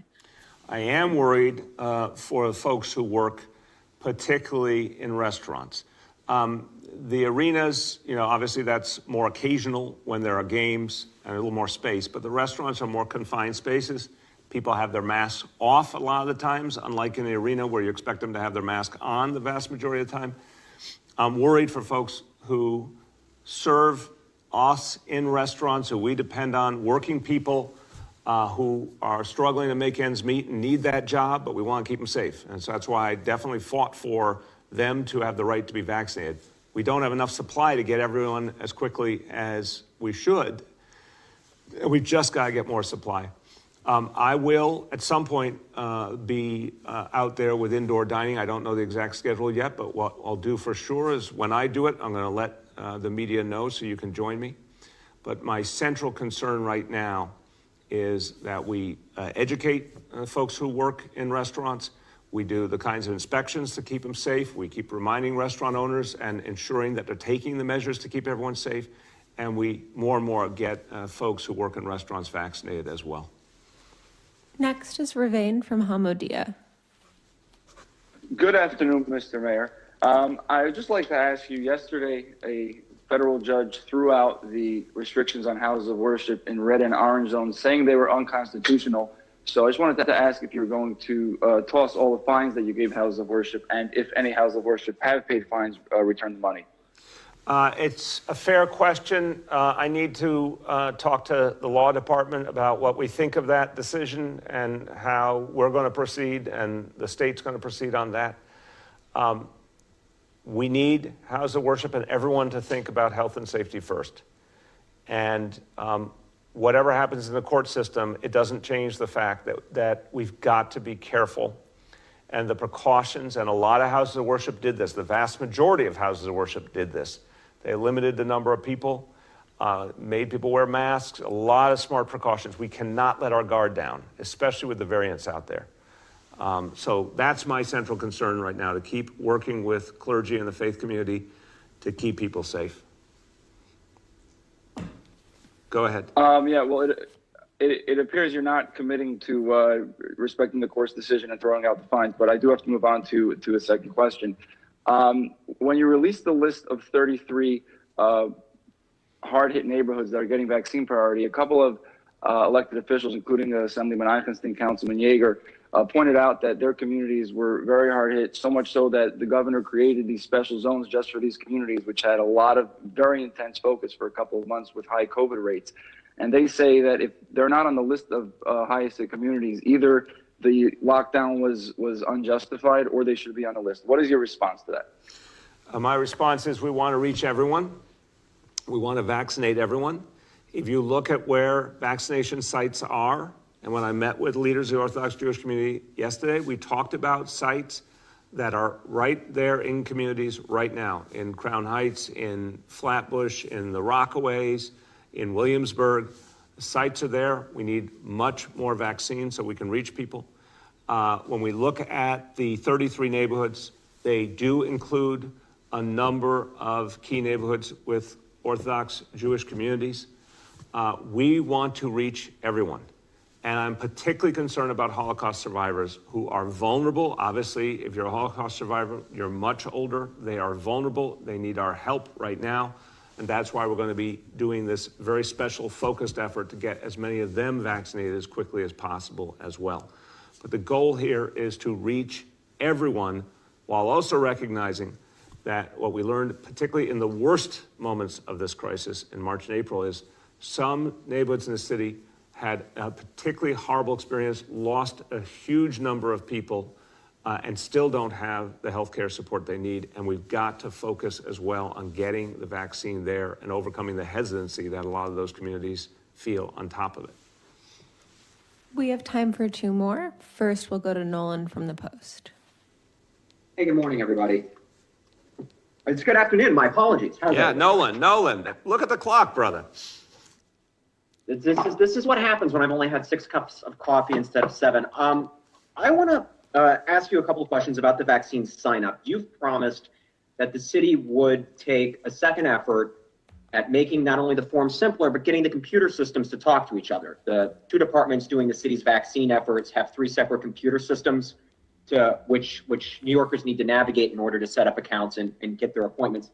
What progress has been made on that front? Is there a deadline for getting these computer systems to talk to each other? If so, when is it? If not, why not? There is progress. We're going to have a further announcement on that soon.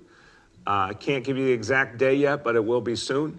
But I want to see constant improvement in the experience people are having when they sign up for sign up for appointment. Look, in the beginning, we had very, very different systems. We got a lot of customer feedback. We've changed a lot of the approaches to make them simpler. We've added, you and I talked about this, and I thank you for bringing it up. We've added different languages for the appointment application. We've made it clear where there are doses, where they're not, so people don't put too much time into pursuing a site where there's no doses. There's some real progress, but I want it to keep getting simpler. So we will have more to say on this soon. Go ahead. Okay, all right. Excuse me, my apologies. All right, guys, just want to say thanks again for being here with us on NewsNOW from Fox. We've been listening in live to New York City's Mayor, Bill de Blasio, speaking on COVID-19. Just want to give you guys a live look. We are waiting for a State Department briefing a little later here this afternoon. We are expecting to hear from President Biden, Vice President Harris, Secretary Austin. They're all going to be delivering remarks to the Pentagon staff. So we also will be able to head into that here in just a little bit. But we've been taking that live look at the boat parade for those Super Bowl champions in Florida. And we continue to bring you all the news that is happening across the country right here on NewsNOW from Fox. We'll have more to come after a quick 2-minute break.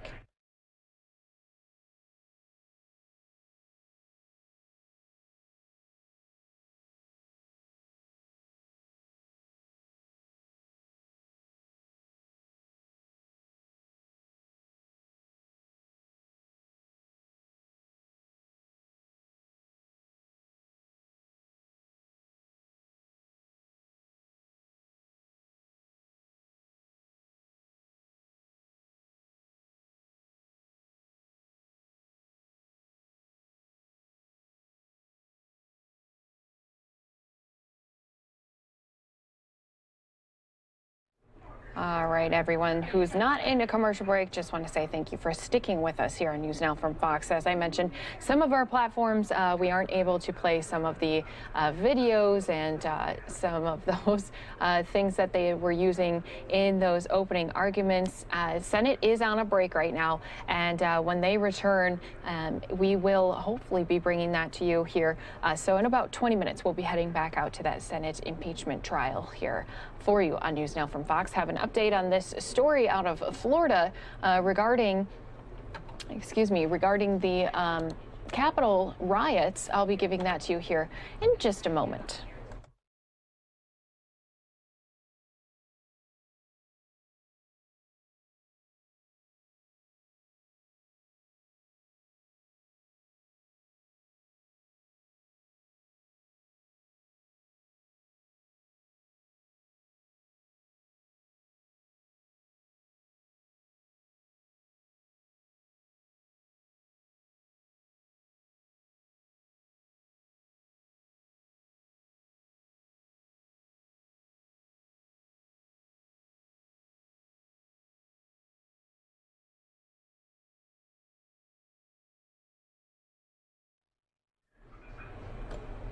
And welcome back here to NewsNOW from Fox. You can see we're taking a live look outside of the courthouse in Orlando, Florida, because earlier this morning, FBI agents did arrest Steve Omar Maldonado at the Orlando International Airport.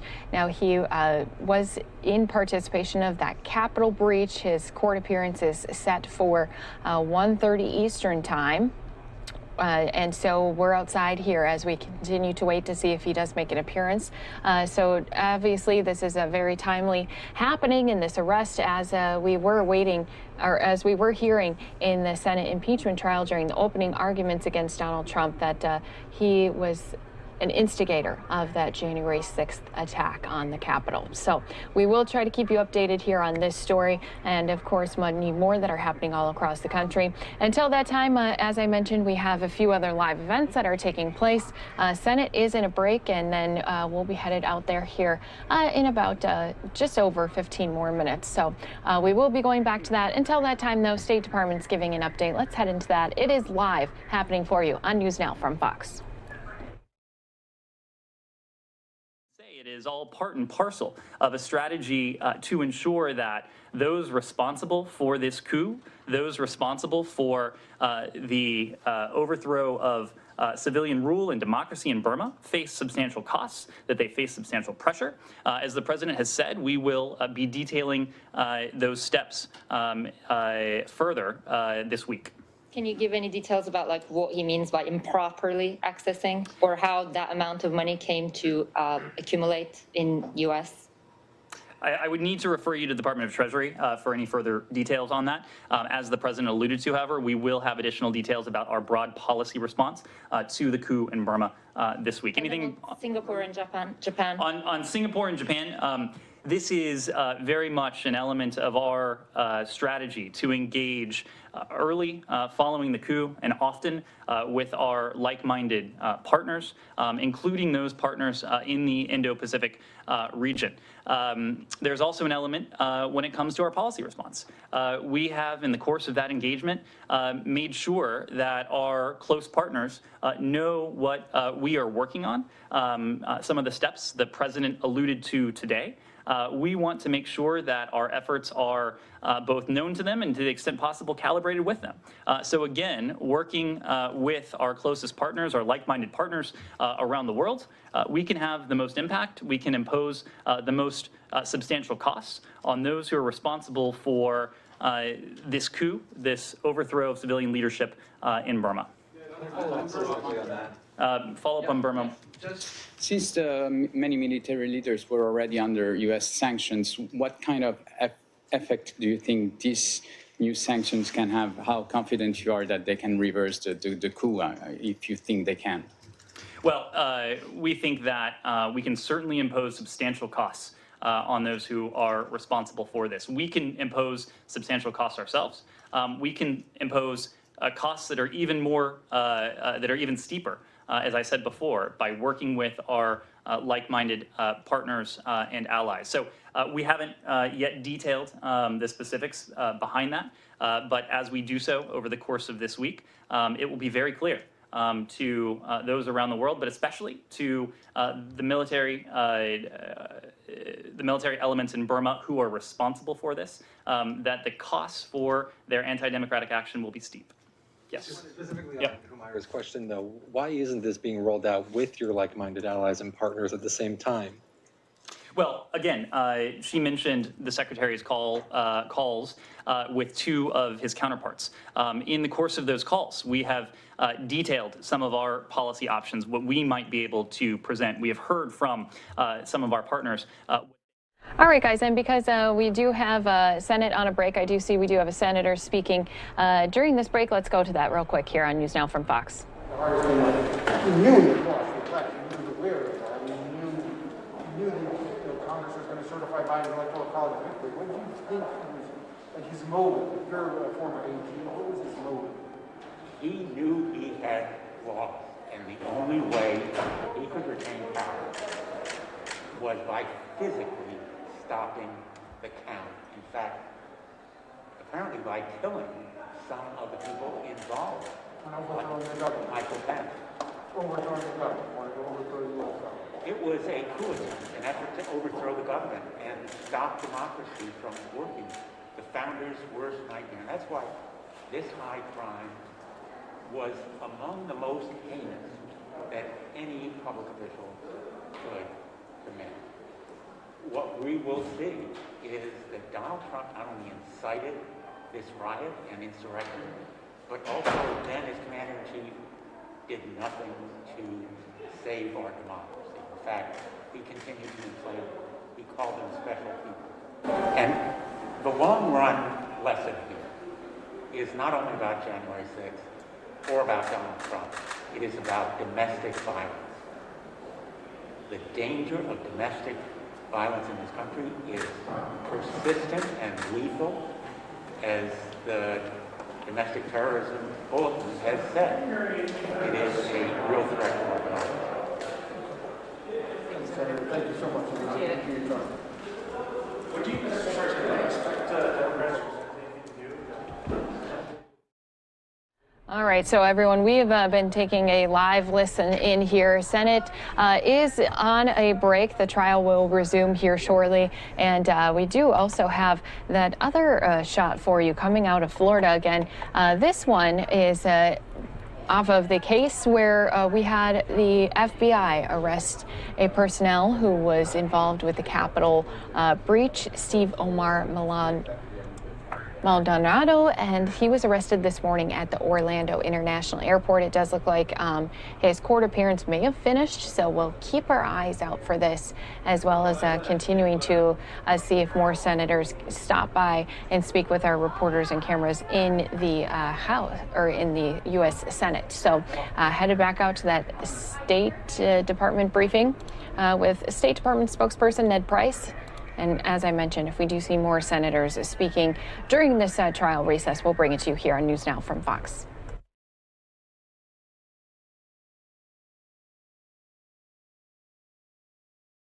Partner Saudi Arabia to help Saudi Arabia defend its territory against such further attacks. What the Secretary's intent to delist was about, on the other hand, it was about the humanitarian consequences of the last-minute designation from the prior administration. We have heard from the UN, we have heard from humanitarian organizations the world over that this move would accelerate what is already, by most accounts, the world's worst humanitarian catastrophe.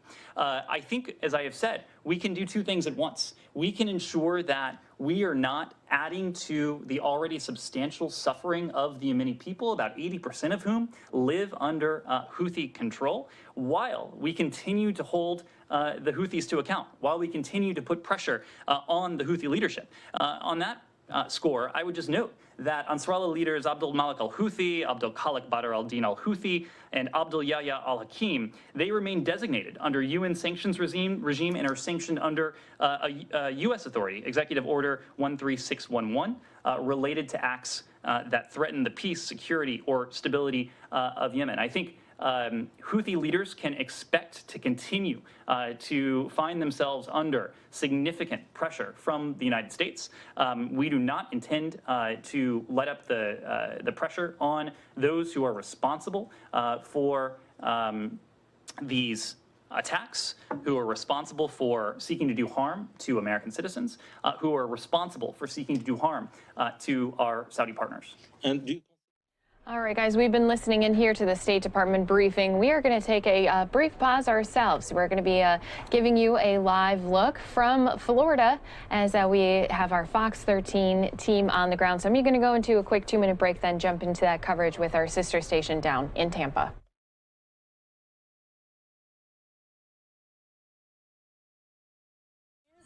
And then they brought you out? Wow. Kudos to your dad. You must think he's the best dad in the world today, huh? Yes.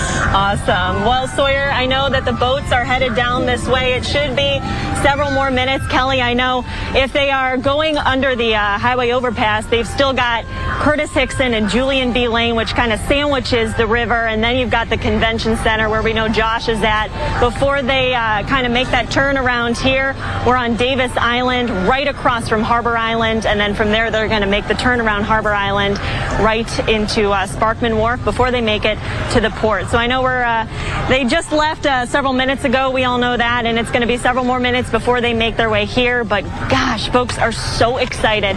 Like Scott said, those who couldn't make it to that game because, they couldn't get a ticket or because COVID restrictions are going to be able to enjoy every moment of this parade out on the water. And how special is it that we do boat parades instead of regular parades like all around the nation, right? Oh, it's just such a beautiful beautiful sight. We're looking at Coach Arian's boat right now. They're going past Julian B. Lane Park, getting closer and closer to the convention center, having so much fun. They have the GM, General Manager Jason Light, has his family. Coach Arians has his family. They're all together, and they have not the Stanley Cup, the Lombardi Trophy in their boat. Let's go down to Mark now. Mark, tell us the scene at Armature Works. Kelly, as you know, we've met some amazing people all throughout this historic run here this season. We meet some even more amazing people today. I have a surprise for you. Before I tell you who it is, do you remember on Monday night, just 2 nights ago, we had it on the Fox 13 10 o'clock news, is also on 11. Do you remember that precious video of the little boy who was surprised with the Bruce Gronkowski jersey by Dad, and he was so excited, he was running around. Remember that? Yes, Luke. Guess who we found? Guess who we found? Here he is, little Luke. Thank you, guys. Tell us about the parade. That had to be an amazing moment for you guys to see. It was absolutely incredible. I remember the parade from when I was a kid, getting to watch the Vince Lombardi Trophy go by. So to be able to share that moment with him, very, very special. Absolutely incredible. And you guys are from Lakeland. We're Took from the Lakeland. day off. This is not something you were going to miss, huh? No, absolutely not. Made sure I could be here for it. Made sure he got to see it. Hopefully it's a memory that lasts a lifetime for him. Well, and Luke, tell us about Gronkowski. Why is he your favorite player? Because Did you do the Gronk spike? Show him how you do the Gronk spike. Yeah. Very nice. And what was it like seeing him today? I'm sure you saw him dancing behind the trophy. That was pretty neat to see him in person, huh? Since you didn't get to see him during the Super Bowl. Pretty cool, huh? Lifelong Buccaneers fans, we thank you guys. How are you going to top this up? We're ready for repeat, huh? I know, seriously. I don't know if it could be topped, though. Being home in Tampa, this has been absolutely incredible. Well, and I'm sure you got friends or family elsewhere. I mean, we can't help but enjoy showing off Florida absolutely on a day like this. My parents are in Michigan, so they're in like 9-degree weather, and they don't understand how we're wearing shorts right now. Yeah, so we're actually sweating. Yeah, yes, exactly. Under our mask, we're sweating. Yeah. Well, thank you guys so Thank much. you. We're so glad you guys can enjoy. So glad you got to see Gronk today. You got to see the trophy. Give us a go Bucks before we go. Go Bucks. There you go. There you go. So it's been a fun afternoon with so many people. This whole area was filled with fans not long ago. Most of them have kind of headed on their way home. As you see, we're just about the tail end of the parade. We got a few boats here still enjoying the last of it here, but we understand Lombardi Trophy should be at least about halfway now, so it should be getting closer to the convention center with so many boats down there enjoying it. But again, a special moment for so many Bucks fans, especially little Luke here today, Kelly. It's fantastic. All right, Mark, we'll see you in a second. Let's go to Scott, who's on the boat, in the parade, and just soaking it all in. Scott. Yeah, Kelly, I'm going to guess that Jason Light and Bruce Arians, they're probably somewhere around the University of Tampa. This is our shot. We're by the NFL Experience, the old tent there that they set up at Julian B. Lane Park. And fans, of course, just hanging out alongside here. Julian B. Lane has actually been shut down, so there's no fans that have been allowed inside the park itself over there. But on the other side of the river, of course, there's fans all along the river walk. But that's kind of the scene out here as we are probably toward the back end. Most of the player boats are in front of us. And so I'm going to guess right around University of Tampa and further south that's where you're going to have Tom Brady's boat along with Bruce Arians and the rest of the guys. So, yeah, here's your shot. This is, I mean, you look back a week ago at this time, and this park was packed with fans from in and out of town that were coming for the NFL Experience. And here we are a week later out on the water. The park is closed down, and we're celebrating a Super Bowl championship. This is, again, we've remarked all along this afternoon about how unique this experience is, but the guys are enjoying it. Folks soaking up a little sun, probably the warmest day we've had in quite some time as well. The weather could not be more perfect. As you see outside the convention center, boats are getting close. Let's see, who's on this one? That's of course, we're looking high above here. This looks like a upper shot, but back here at Julian B. Lane Park, again, toward the back end of the parade, but a lot of fans, they have come out, they're enjoying this, they're on the water. Couldn't ask for more. So this is what we're seeing from our vantage point, with most of the players probably, again, towards the University of Tampa campus and further south as they start to approach the convention center, Kelly. Right, they're heading that way. And yeah, I couldn't be more proud of our community, Scott, for pulling this all together with, of course, the Bucs. They all work together because the mayor said the night of the Super Bowl win that we need to celebrate this accomplishment. And sure enough, they figured it out. They pulled it together, and they are putting on quite a show for the entire country, which is just so much fun. Let's go to Josh Cascio now, who's at the convention center waiting on him to come around the corner. And I think Coach Arians' lead boat is about to get to you, Josh. Yeah, I'm looking. We haven't seen any movement yet, but I know they're definitely getting close. Over here, you can see the Coast Guard, the police, the sheriff's office boats. They've got all the other boats out here sort of forming a channel for the team to make its way through. I'd be curious to see how much time they actually spend in this area. As you know, for the Lightning, they spend quite a considerable amount of time here really playing to the fans. So I expect the Bucs will slow down, let all these folks really soak it in. I'll tell you what, boy, what a day to be on a boat right now or to own a boat. If I were a boat salesman, you know what? If I were a boat salesman, I would be out here handing out cards because this is what you want to have here in Florida on a day like this. And the cool thing is, you know, we're talking about a Wednesday afternoon. All right, guys, we've been listening in here with our Fox 13 Tampa station as they are giving us these great live pictures of the Super Bowl Parade of Champions. Again, this is all happening on the river this year, trying to help keep people socially distanced as their own in their own individual boats. Just want to let everyone know, though, as soon as the Senate does resume with that impeachment trial, we are going to head into full coverage for that. So you can join us on NewsNOWFox.com if you're watching with us on Fox 10 Extra. All you have to do, again, is log on to your computer or turn us on your TV on your Samsung Plus. We'll have you fully covered on that Senate impeachment trial in just minutes. Jet skis, canoes, you name it, little ones, big ones, everything that you can imagine. They've got a channel for them to come through, and I expect they'll be getting here very soon. I can't wait to see what Tom Brady's boat looks like up close. I know it's like a $2 million boat. I'd love to see that thing. Right. But Kelly, what a great day again. Just an amazing day. It certainly is. And just like Scott said, I think Tom Brady, when he first arrived in Tampa, he said, you know, I want to buy a boat, which is what you do when you move to Florida and you have a lot of money. And he bought that beautiful boat. So now he's in his boat, in this boat parade, which, think about that. And all his teammates are just having so much fun celebrating in this way. And now I think now Kevin O'Donnell is there. Now, Kevin, you're on a boat, right, at the convention center? Yeah. Yes, Kelly. It's called License to Chill, and we're on this great boat. We appreciate the offer. The Gronkowski family was supposed to be on this boat, but then the NFL found out that they were coming to this parade, and they're like, hey, come to our boat. So we're waiting for them to join us, but we're starting to see some movement up the Hillsborough River, just over the Platt Street Bridge on the other side. I can kind of see some smaller boats. It looks like some of the police lead boats. So that kind of indication that we're getting pretty close to the players coming down this way. And as Josh was talking about, the channel is wide open for this parade to come through. So I think it's going to be a lot quicker. Hopefully they'll slow down because there's thousands and thousands of fans either on the water or along the convention center wall all the way across to Hillsborough. The Harper Island Bridge is filled, and of course the Platt Street Bridge is up right now. And there's fans, though, on either side of it. So people are packed in here, and they are just excited about this opportunity to cheer on their Super Bowl champs. And, wow, what a year it's been. Incredible turnaround from 7-9 to Tom Brady leading this team to his second Super Bowl title for the Tampa Bay area. So I think we're getting close, but still no sign of Tom Brady at this point anyway. Well, okay, Kevin, what I'm looking at from our helicopter shot right now is the Platt Street Bridge opened up.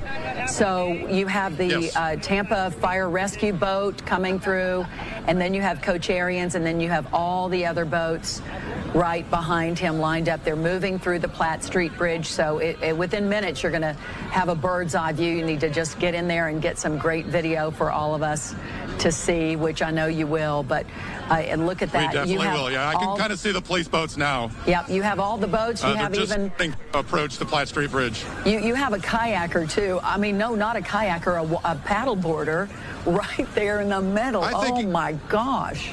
And Kelly, anything that floats, Tampa Bay fans were putting on the Hillsborough River today to get out here and enjoy this incredible day. Just, I mean, we talk about picture perfect Chamber of Commerce weather. I mean, you couldn't have scripted this thing any better for this celebration. They're moving all in unison. I think. Through the bridge right now. There's the Lost Pearl. Just to your right, if you can see me here. Yep. We got some paddleboarders over here. Yep. And yeah, I see the lead boat. The police boat is just coming through now, just in front of the convention center. And I can kind of see around all these Buccaneer flags that are waving. I see there are some boats approaching. Bruce Arians is on the lead boat along with Jason Light, the general manager of the Tampa Bay Buccaneers. Yes, they're on a blue boat. It's a lighter blue boat, and I don't think. And then I think you have the big Starlight boat with a big, numerous players, and then you have Tom Brady's boat after that. So we'll see the order. I think that I read that there are about 20 boats in the parade actually carrying players, with players on board, and then the rest, all the boats that are just trying to get up close and get a good glimpse of their team. Yeah, I'm starting to see some hands in the air. It looks like some players are about to arrive, and I do see a lead boat, but we're still just barely out of view shot of them. But they're going to be welcome, a large welcome, I should say here. It's hard to talk with a mask on, with all these fans that are so excited just to celebrate with this team. Because, we talked about not many people certainly got to go to the game on Sunday. Everyone watched it. The numbers were through the roof in terms of viewership. But, for the regular fan that has followed this team, over the decades, this is their opportunity to welcome them in and celebrate with them and enjoy this moment. Because, as we talk about, it's... but it hasn't for the... Kevin, you can see that they've opened the path. The Tampa Police Fire Rescue, the Coast Guard, all the police boats have opened the path for the parade to come through. You can see it's happening right now. Do you think most of the people have gathered around the convention center? Is that where the largest crowd has gathered to see the parade? Without a doubt. They were shoulder to shoulder just along the banks here on the north side of the Tampa Convention Center that joins the Platte Street Bridge. I don't think you can fit more people in there, as we can see right now, but you're starting to hear a roar of the crowd, because I think these are the players just about to arrive here on the south end of the Hillsborough River, which joins Harbor Island. So I know that, we can hear some sirens now. Yes. So, Kevin, I know that they pushed this up to Wednesday. They were thinking about Friday. They were worried about weather. But a lot of the players are leaving town, so they wanted to get all the players in this parade before they left. Tell us how they decided on Wednesday, and I know the Bucs were a big part of that. Tell us how that all came to be as we wait on the parade to Initially on Monday, I was notified that they were going to go with the Wednesday parade. And then after they met on Tuesday, they're like, we're going to have to scrap this thing. It's too quickly. Got to put this thing together with all the agencies that are involved. So they were going to think about Friday or Saturday. This was yesterday morning. And then all of a sudden, they checked out Paul Delegato's weather report and said, you know what? The water's going to be very choppy. It's too risky. We got to go back to Wednesday. So it took...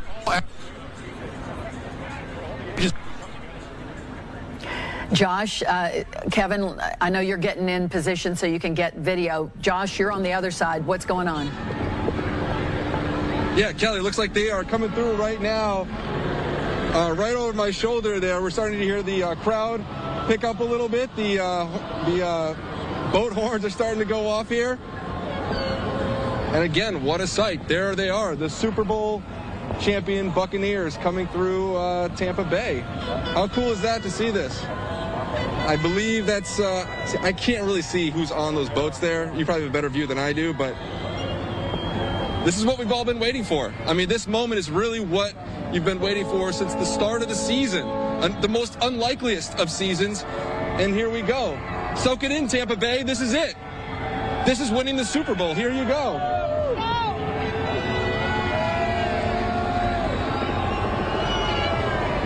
So cool to see. Okay, I see some of the, looks like the fireboat is coming through as well. So, Josh, we just saw Mayor Castor on the Tampa police boat, and then right behind her was Coach Arians' boat, and now we see the silver, the one of the bigger boats coming through the gate, if you will, the Platt Street Bridge. There's the shot right there. It's all coming in. Scott, you're... Absolutely. I'm waiting to see Tom Brady's boat. Well, you're going to see it in just a couple of minutes, and it's a little bit darker blue. I'll make sure you know which one it is. I promise you.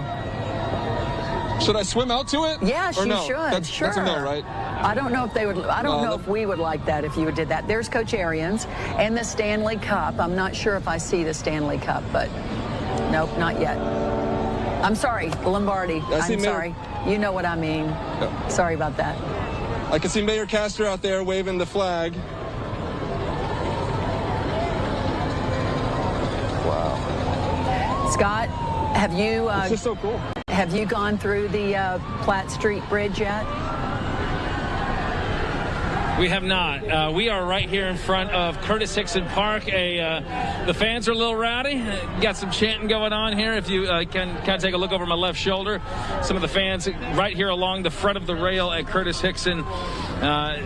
They're engaging with some of the fans that they see on the player boat. But, man, this is quite the scene right outside the Sykes building, as you see probably about, 10 or so people deep along the front of these rails along the Riverwalk, and it's an impressive sight.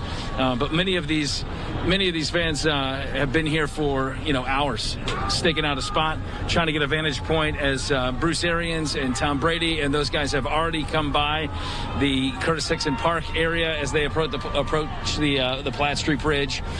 But it is quite the scene out here. They're starting to trickle around. They're coming toward the convention center. So, again, we're kind of on the tail end of it.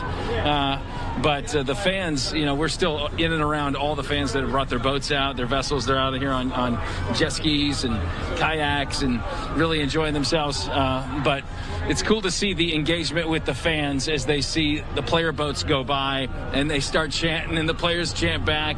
And a good opportunity for them to kind of see up close and personal this team that has really been had this incredible run here in 2020 and 2021. But again, we are over at the Curtis Hickson Park area where there is a ton of fans along the Riverwalk, up and down the railing, and especially right outside the Sykes building. It is packed, but what a beautiful sight from Skyfox there. We got the blue boat there. Is that, are we thinking that Tom Brady is on this boat? That's Coach Arians. Coach Arians is on that boat. Here, Coach Arians, there he is. There he is. There he is.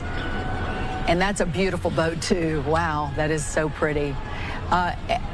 Kevin, you're right there. I almost think I see you in that shot behind Coach Arians. Do you have a good bird's eye view? Yes, I can see Coach Arians is on the blue boat right now. He's on the front of the boat waving to the crowd, and this is a day he's waited for a long time. I know on Monday he was a little surprised and a little concerned if they were even going to be able to have a parade. He was told we're going to be the first team in NFL history not to be able to have a parade, and it's unfortunate, he said, because I just want to get on a truck and drive around the city, Lombardi Trophy in my hand, because this day is for the Tampa Bay Buccaneer fans. But he is so excited. He's waited a long time for this. But see Coach Arians waving to us right now. Yes, I see him. Directly in front of the convention center. And he's with his family, his wife, and that's Jason Light in the red shirt that just alongside him. Those two are the masterminds that have turned around this franchise, and really the reason why Tom Brady was agreeing to come to Tampa Bay to help this team win a Super Bowl. And wow, did he do it in less than a year? It really amazing. There's another boat behind it. You can tell there's a lot of Buck fans on there, as well as some military with some firearms. And then there's a huge boat behind that. It's a blue hull with a white top. And we're waiting to see who's on that. But it looks like some players. Josh, I'm sure you have a good shot right now from your vantage point. Yeah, Kelly, we're starting to see the boats come through. I think I was a little premature before when I said celebrate Tampa Bay. Here it is, though. Now we are seeing the players coming through. There's the boat that Bruce Arians is on, the blue one. You can see that there in front of us. I see Captain Fear on a small red boat. Hope he has his life jacket on. And there's the big blue yacht-looking boat as well. And then behind that, these are the boats we've been waiting for. I think I can see Brady back there, as well as some of the other players. This is really the moment we've all been waiting to see. Now you can hear the crowd really starting to pick up. Here we go. Listen to this. Josh, this is what winning a Super Bowl is all about. That's Tom Brady right there, Josh. Go for it. Swim? Should I swim? Yeah. No? Well, there he is. He's right there. No, don't swim. I'm really tempted to, Kelly. I'm not going to lie. You can have some of the fans around you yell, say Brady, and then he'll look and wave. Hey, Brendan. Oh, no, let's go back to that other shot.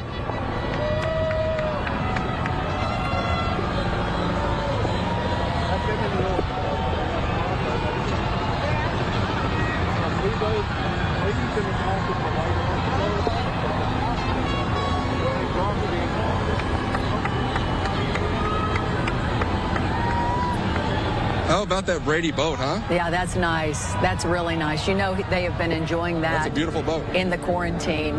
Where is the Lombardi Trophy? Do you know on what boat it's on? Is it still with Coach Arians? Or is it with Brady now? Yeah, it's hard to see. I honestly don't know. I'm trying to find Gronk out here. I want to see if he does a cannonball anywhere. Oh, he's coming. He's coming. I think it's next to Brady. On the blue boat. Okay. They're saying that Gronk is on Brady's boat as well. Oh, he is now? Fantastic. That's perfect. That's what I'm hearing. Kevin, you have the boats going right by you at this moment. What is your shot like? What do you see? What are you seeing? Tom Brady's boat is the blue boat, and right behind that is just a bunch of Buccaneers, and Rob Gronkowski is on that boat without his shirt on. He's down here, but he's with Mike Evans. They're in a group huddle right now. It looks like posing for some pictures, but they look like they're having the time of their lives right now. And you know, obviously Gronk, this is the 4th time he's had a parade, but again, nothing like Tampa Bay has been able to turn out for him. But he's having some fun on that boat if you can see him dancing around there, along with Mike Evans. I'm looking at Mike Evans right there. They're having so much fun. Cameron Brate, Scotty Miller, Chris Godwin, they're all together. Oh, my goodness, can you imagine how much fun they're having? A majority of that team is on that second boat behind Brady, so they are having a blast right now. There's the Lost Pearl is a couple boats behind them, which is a Buccaneer ship. Yes, and it's tough to tell who's on that. Oh, yeah, they've got so many players, too. They're coming up. You know, the crowd is just so happy. Just a picture-perfect setting, though, for these guys. Well-deserved after such a long year of battling COVID. They were one of the better teams in the NFL to be able to handle the COVID protocols that the NFL put in place. They only had a few players that were put on reserve. And I think only during the whole year actually came down with COVID-19. So Bruce Arians' message was taken to heart, and they did a great job. And he said whoever handled COVID the best was going to win the Super Bowl. And certainly it paid off for the Tampa Bay Buccaneers. Yeah, they certainly did well. And you can see on these boats, they have family members. Josh, what's your shot? There you go. A lot of Bucs and their families are on this boat, the Lost Pearl. Yeah, it's just perfect. There's the Lost Pearl floating by.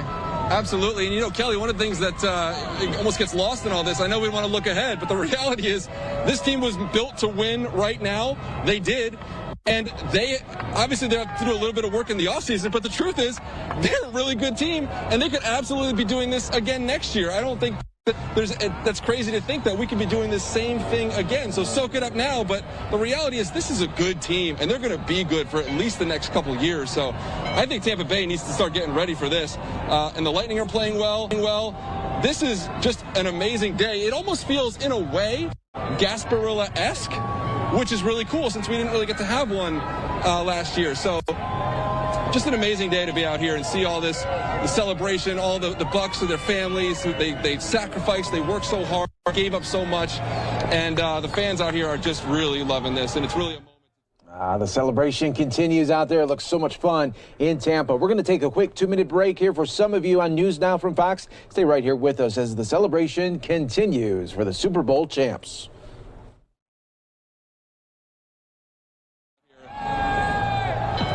And Josh, you can see, I don't know if you have a monitor, but you can see Tom Brady's boat is that beautiful blue boat circled around a lot of other boats, a lot of just fans and teammates. And I couldn't really see if Rob Gronkowski was on his boat. It was hard to see, but it might have been him. I'm not sure, because I think that they were moving between boats quite a bit in the beginning. But it's just a beautiful shot, especially from above, to be able to see down and see all of the boats and the water glistening and the sun shining, and it's just something else. Mark, I know you're watching this going, and you're right there in the middle of it. It has to be fun. Yeah, I tell you what, to see so many people that came down here at the start at Armature Works, you know, it was really exciting to kind of be here and experience that with a lot of the fans that, again, like we said earlier, have not been able to celebrate with the team. Very few, of course, got to go to any of the games this year. Everybody got to watch on Sunday night what happened, but it's really neat to see that the joy and the magic of the energy when Arians is holding up that trophy for all the fans. Because, you know, what's so neat about Bruce Arians, too, is that he's so selfless. And he has said from day one, what did he say literally when he's standing on the podium at Raymond James Stadium when they made history, becoming the first team ever to host and then win a Super Bowl? He said, this is for you guys. I want to celebrate with you guys. He didn't do a darn thing. I think his words were a little bit different, but for the most part, he was the first one to deflect and say this is for the players and for the fans, because they missed having all the fans. They said so many home games that they had this year didn't quite feel like home games because that 12th man was not in the stands at full capacity like they really wanted to. So I think what's really neat about this team is there's so many different stories. You've got the magic of the pandemic season that so many people thought, well, go back to August. Most people didn't even think we were going to have football. Remember that? And then here we're thinking, gosh, we got Brady, we got this incredible team already. All the pieces are in place already, and what's going to happen? Well, here we are 5 months later, and look what we're doing here on a hot February afternoon as this trophy and the team floats down the river. It's really special, and it's really neat to see all these other players. And I keep thinking about, we mentioned Mike Evans. The other one is Levante David. I'm not sure if we've actually, I know he's here, but he is the longest serving member of the Tampa Bay Buccaneers. He was drafted in 2012. And that seems like an eternity. And he's had his share of down years. Granted, they weren't always in creamsicle orange, but he, and then I think Mike Evans is the second longest tenured Bucs player with about 6 years on the roster. So these guys have been through all the highs and the lows, and now today celebrating the ultimate high. And it's really neat to see. And I know a lot of people watching this today, as you hear Kevin and Scott mention, there's a good chance, and Josh too, there's a good chance a majority of this team will be in place next year, which is so exciting. It certainly is so exciting to watch all this. Scott, talk to us about Jason Light and the Glazer family and what they really did pulling all of this together, because I think that we need to be celebrating them too, because without them making the effort to get Tom Brady to come to the Tampa Bay Bucs, and then that was the final piece of the puzzle, you know, that's amazing. Well, you know, Kelly, when you flash back just 2 years ago and you think about following the firing of Dirk Cutter and the changing of regimes, there was a lot of talk about the fact that Jason Light was on the hot seat, that potentially he would be out as well, or that his job was linked inextricably to the success of Jameis Winston, being that he was a first pick overall. But what he got in return was a longer leash from the Glazer family, in order a sense of belief that he could be the guy that gets them to this stage. And so when the days were really the darkest around this franchise in recent years, that's when the Glazer family actually believed the most in Jason Light and his ability to do it. And what do you know? He went out, he hired Bruce Arians. The reason Bruce came here was because of his relationship with Jason Light back when they were with the Cardinals together. And then from there, it was a season, a 7-9 season with Jameis Winston, where there was a lot of encouraging signs offensively, saw some young talent defensively. But this team, of course, had way too many interceptions. And, you know, Bruce has said it before, it was really one position. It was a one-position change that they needed, and that was at the quarterback position. Someone that could take care of the football better than Jameis Winston had. And they just so happened to be able to get the greatest quarterback, greatest football player this game has ever seen in Tom Brady. And, you know, the buy-in from the Glazers to be able to go out and get these free agents. You know, you talk about the Leonard Fournettes and the LaShawn McCoys and the Antonio Browns and Rob Gronkowski. To be paired with Tom Brady, they became a super team. And, you know, the expectation when you have all this talent is this. It's to see these parades. It's to lift the Lombardi Trophy. And the team delivered. I mean, it's one thing to have all the resources, but in an environment and a culture that is not used to winning, that's the missing piece, is to find that confidence and that chemistry. And they found chemistry in a season where you otherwise wouldn't be able to get it because of the limited exposure to one another in meetings and outside of the team facility. And they were yet still able to do it. And you know, Bruce has said this many times. It's the belief that Tom Brady had. It's the leadership that Tom Brady showed. That it's not just the fact that he can go out there and sling the ball down the field and he can throw for 300 and some odd yards a game. It's the fact that he made everybody believe that they bought in, that they believed that they could win, that they knew that they could win the Super Bowl. And much of that has to do with the Tom Brady effect, for lack of a better term. It's the fact that he exudes a confidence in the ability to kind of find the goal and accomplish the goal. And everybody else saw it. They got a glimpse of it. They were able to be around the GOAT, and it rubbed off on them. And here we are on the waters of the Hillsborough River enjoying an epic celebration, a very Tampa-centric celebration. And it's a lot of fun. And I think it's going to take a long time for guys like Levante David and Will Golston and Mike Evans, the guys that have been here the longest, to really understand and comprehend what is happening. But right now, I think it's just about having smiles on faces and enjoying the moment. It's really, when you think about Levante David and the players that have been here the longest, that's the ones that are you're the most happy for, that they're experiencing that. Okay, Scott, I don't know if you can see, but I think that's Ryan Jensen, and he's been on the front of that boat the whole time celebrating. It looks like he has his family there. We saw pictures of his sweet little boy celebrating on the field at the Super Bowl. Is that Ryan Jensen? I think it is. Oh, yeah. It appears to be, Ryan Jensen. It is hard to tell, but if you see long, red, curly hair, that's Ryan Jensen. There's only one. Oh, and we have a fun little story, too, apparently, because, you know, you had Cam Brate, Chris Godwin, Scotty Miller. I think Rob Gronkowski was on that boat for a while. They were all together. Well, apparently, I think it was Scotty Miller took Chris Godwin's phone and it fell into the water. So Chris Godwin isn't going to get some pictures. He's going to have to get some pictures from his pals because his phone is bye-bye. And I'm sure his phone is not the only one that was lost today in this fun. Many memories will be sunk to the bottom of the Hillsborough River today, but I think that as long as they can remember and recall, then they will have some fun remembering and looking back, even if they don't have their own phone with them. But here we are. We're outside the convention center where it's opening up, and everybody's just kind of parked in here. A lot of fans have been waiting. You know, this is right outside the big pirate ship that had all the fireworks shows and the laser shows this last week. And fans are out here waiting. They've been waiting all afternoon, and they're finally able to celebrate with this team, with their players. And boy, everybody is ecstatic out here. This is a lot of fun. So we are looking at a ship with a lot of the players on it, and they're throwing the ball around. I'm trying to see who that might be. Can't really tell. We're kind of an obstructed view here, but yeah, throwing the ball back and forth. And fortunate enough, we have guys on jet skis and kayaks that are coming through, able to scoop up the balls that don't make it into the ship, into the boats. So it would have been nice if they were near Chris Godwin when his phone fell in the river. I know. Unfortunately, somebody did not. Yeah, somebody did not catch for that one. Look at the aerial shot with all those boats. That's pretty impressive.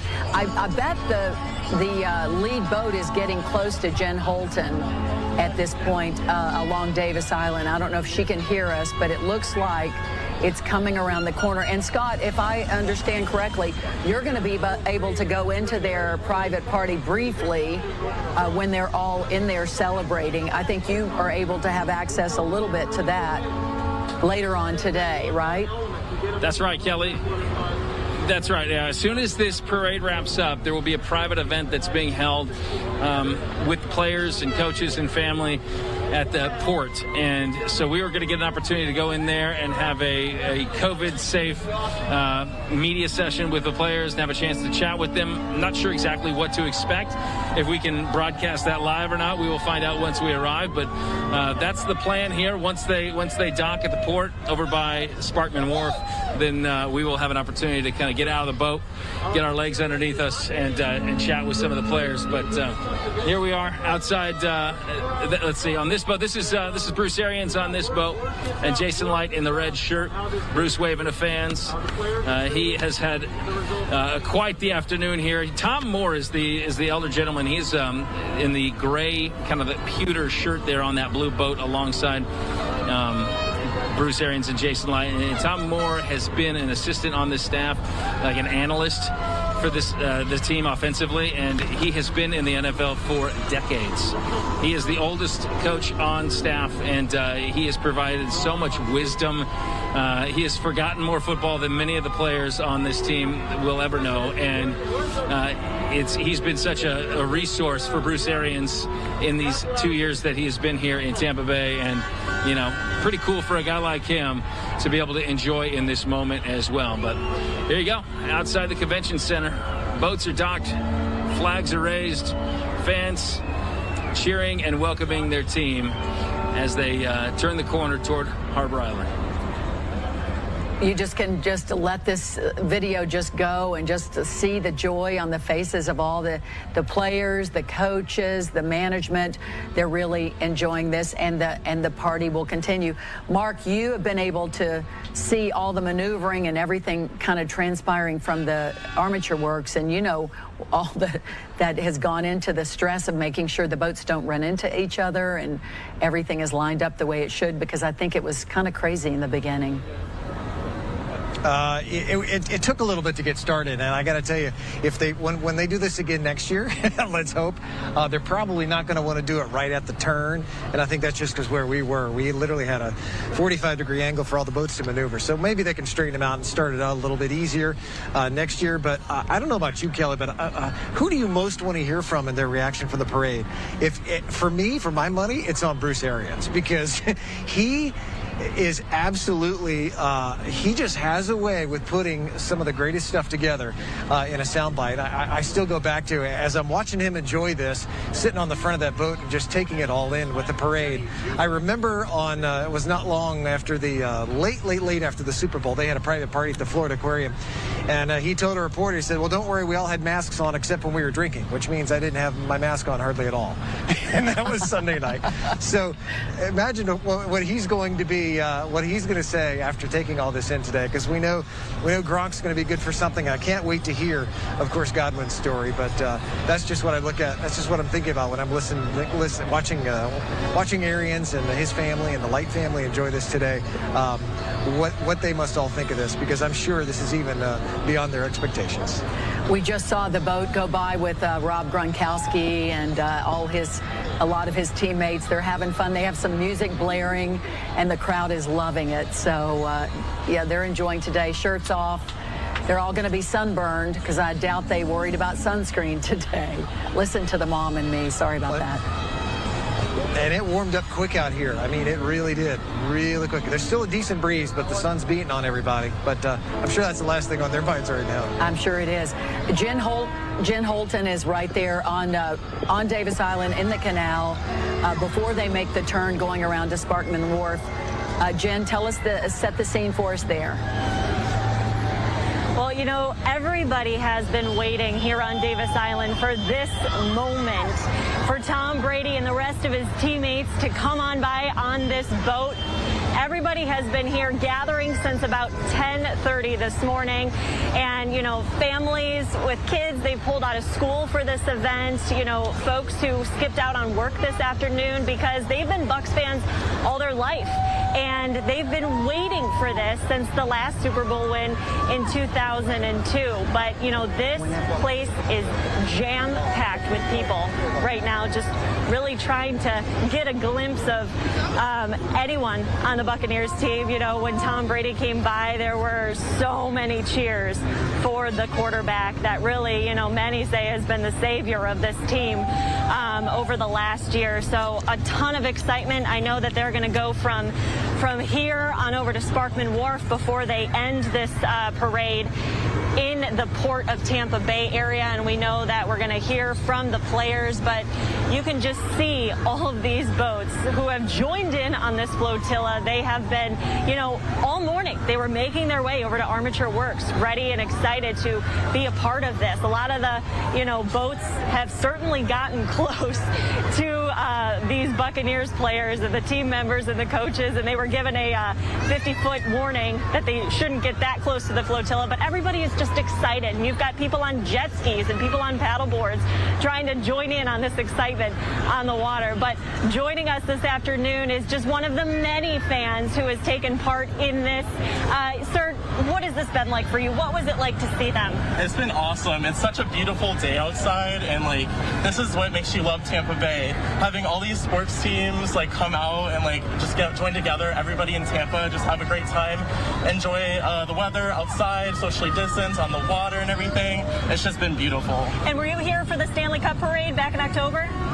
Unfortunately, I was not, but I'm definitely here for this, and it's something, definitely. You know, a lot of people said, Kelly, that they missed the Stanley Cup parade, and they really, you know, they saw the pictures. They wanted to be a part of this out here on the water. Is that how you feel? Oh yeah, it's definitely so something else, not something we've seen in Tampa for a very long time. Yeah, all right, well thank you so much. And Kelly, thank you. I mean, you could just see everyone still making their way. You look past Davis Island all the way back to the convention center where Josh is, and you can just see how far the boats stretch back. They've got the Starlight boats way out at the end of this flotilla. Some of those are packed with Buccaneer family members, but really everybody just wanting a teeny tiny little piece of this excitement today. And you got to think, this is Tom Brady's 7th ring. He got his first Super Bowl ring when he was just 24 years old, playing for the Patriots back in '02. Several of his team members are around that age, winning their first ring today. Chris Godwin at 24, Leonard Fournette at just 26 years old, getting their Super Bowl rings. Everybody is just excited. Look, you see another boat coming here. You can just see the absolute excitement. Kelly, yes. Back to you. Jen, we're looking at an aerial view of a lot of the boats carrying the Buccaneers players making the turn, heading up now towards Sparkman Wharf and then eventually Port of Tampa, and they're just making the turn. They're picking up the speed of their boat parade because they now know that they've reached past the point of most of their fans, and so they're heading on in to celebrate together with their families, which is just great for them. And just like the city said, and Mark, this is something you and I had talked about, they're going to make sure that the city of Tampa, oh, look at that view. Just soak that in for a second. That is just magnificent. Oh, it's just such a, makes me feel so proud of our community looking at that. How much fun. But they're going to have a big parade once everything is safe and they can have a big celebration. They're going to have a celebration at the stadium, most likely, for fans, for the Buccaneers fans. And you never know, they might include all our sports teams, the Lightning, the Rays, and celebrate them in the right way with everybody there and no worries about the pandemic. We hope that is sooner rather than later. But Mark, I was a little bit concerned this morning when I saw the fog lingering, and I was hoping that it was going to burn off. So the boaters coming up today for the parade wouldn't be in harm's way. Yeah, had they tried it a little bit earlier, probably around 11 o'clock, it might have been an issue. In fact, when I crossed the Howard Franklin Bridge at about 10:45. There was quite a bit of fog on the bridge, but once we got into the city of Tampa, right around 11:15, it started burning off. So, but you're absolutely right, and that's one of those. That's a nice problem to have in Florida when fog on the river sometimes will delay your parade. But they weren't delayed today. Thankfully, they did a great job. I think with the timing of the event, with all due respect to those who could not come down and take a role in this today, because a lot of people had to work, and I know a lot of people are upset about that. But we know a lot of the players have stuff to do with their families. They have commitments this coming weekend. A lot of them are traveling already because for many of them, this is the first. We're going to continue to follow the celebrations there in Tampa. But before that, we're going to take a quick 2-minute break right here for you on News Now from Fox.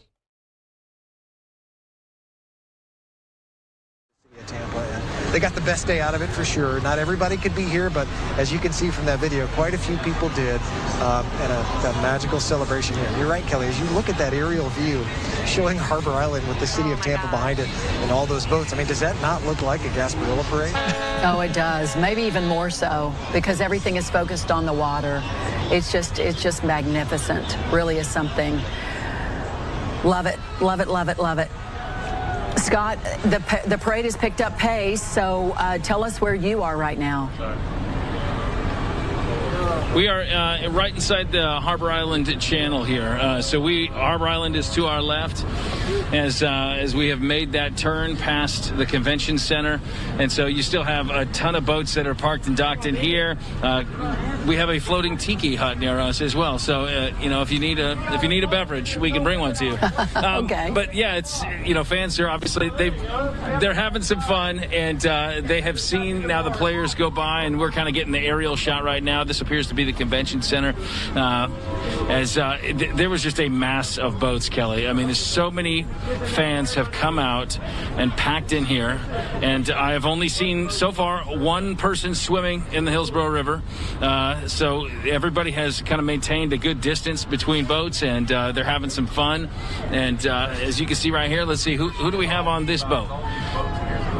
Can't really tell if those are players on that boat or not, but yeah, that is the Starship, so we should have some players aboard that one. But yeah, we're in the Harbor Island channel as we're kind of heading back up toward the port, and it's a lot of fun out here. So fans, of course, are pouring in, and they've brought their flags, enjoying the weather and enjoying what this team has been able to accomplish here. Look at that. You can tell these players really love each other. That is Vita Vea to the right, and the gentleman to the left, I'm not sure. Vita's got the big goggles on.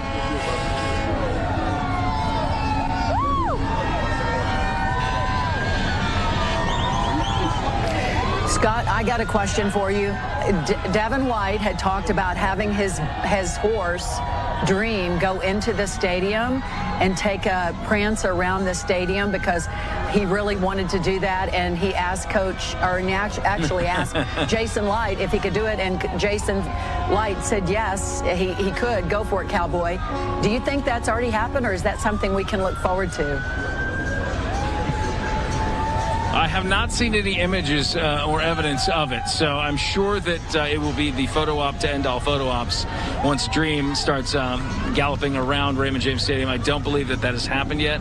I have not seen any horses aboard any of the team boats, so I cannot confirm any of that. But I'm sure at some point it's going to happen. We've seen, Devin White did that before at LSU. He took his horse Daisy May for a ride around Tiger Stadium at LSU, where he went to college. So yeah, he's a lover of horses, and he of course has several, but one of them is Dream, and Dream's going to get an opportunity based on what Jason Light has said, at least in social media, that he's going to get an opportunity to take the horse for a little ride, and with the Lombardi Trophy in hand, and take him for a spin around Raymond James Stadium. I'm sure the grounds crew at this point in time will be okay with that. Scott, we're looking at Tom Brady's boat, his beautiful boat, coming around the corner, heading up to Sparkman Wharf. On the left side and on the right side, the Starlight, with more players having just the time of their lives, enjoying themselves. They really have earned this, man, because they had a long, difficult season, working very, very hard, and this is their day and the community's day. It really is. You know, for Bucs fans that have watched a lot of bad football over the years, this is a moment that I'm not sure many thought would be possible anytime soon. But then the day they signed Tom Brady, belief started to happen, and it snowballed from there. And even to get it done in this first year, that was something that really no one thought was possible, that maybe a successful season would look like an entrance into the playoffs or win a game or two in the postseason. But what they did was really find their flow, their chemistry toward the latter half of the season. Really the last 4 games, they played some lesser opponents and gained some confidence in those games and kind of made up for lost time. You know, what they didn't have in the beginning of the year with preseason games not being able to take place this last season. And they built some confidence against the lesser opponents, and then they entered the postseason, and that's really when it started to come together. And, you know, for as much as we've talked about Tom Brady, and Tom Brady is, of course, a giant piece of this, it's really this Bucs defense that in many ways has put this team where they are today. And the good news is that, you know, most of that defense, Kelly, is very young, and they're going to be Buccaneers for a long time to come. You know, we mentioned some of the free agents and trying to keep this team together. That will be a task that Jason Light will undergo here probably, you know, as soon as this parade is over, that he and Bruce Arians will kind of get together and figure out how they're going to get this done, because they have a ton of starters, key big names that they need to re-sign. You know, guys like Shaq Barrett, who was on a 1-year prove-it deal. And did he prove it? Yeah, I'd say so. Oh, yeah. Along with Shaq, you know, there is Levante David, who has been really the heartbeat of this defense for many years.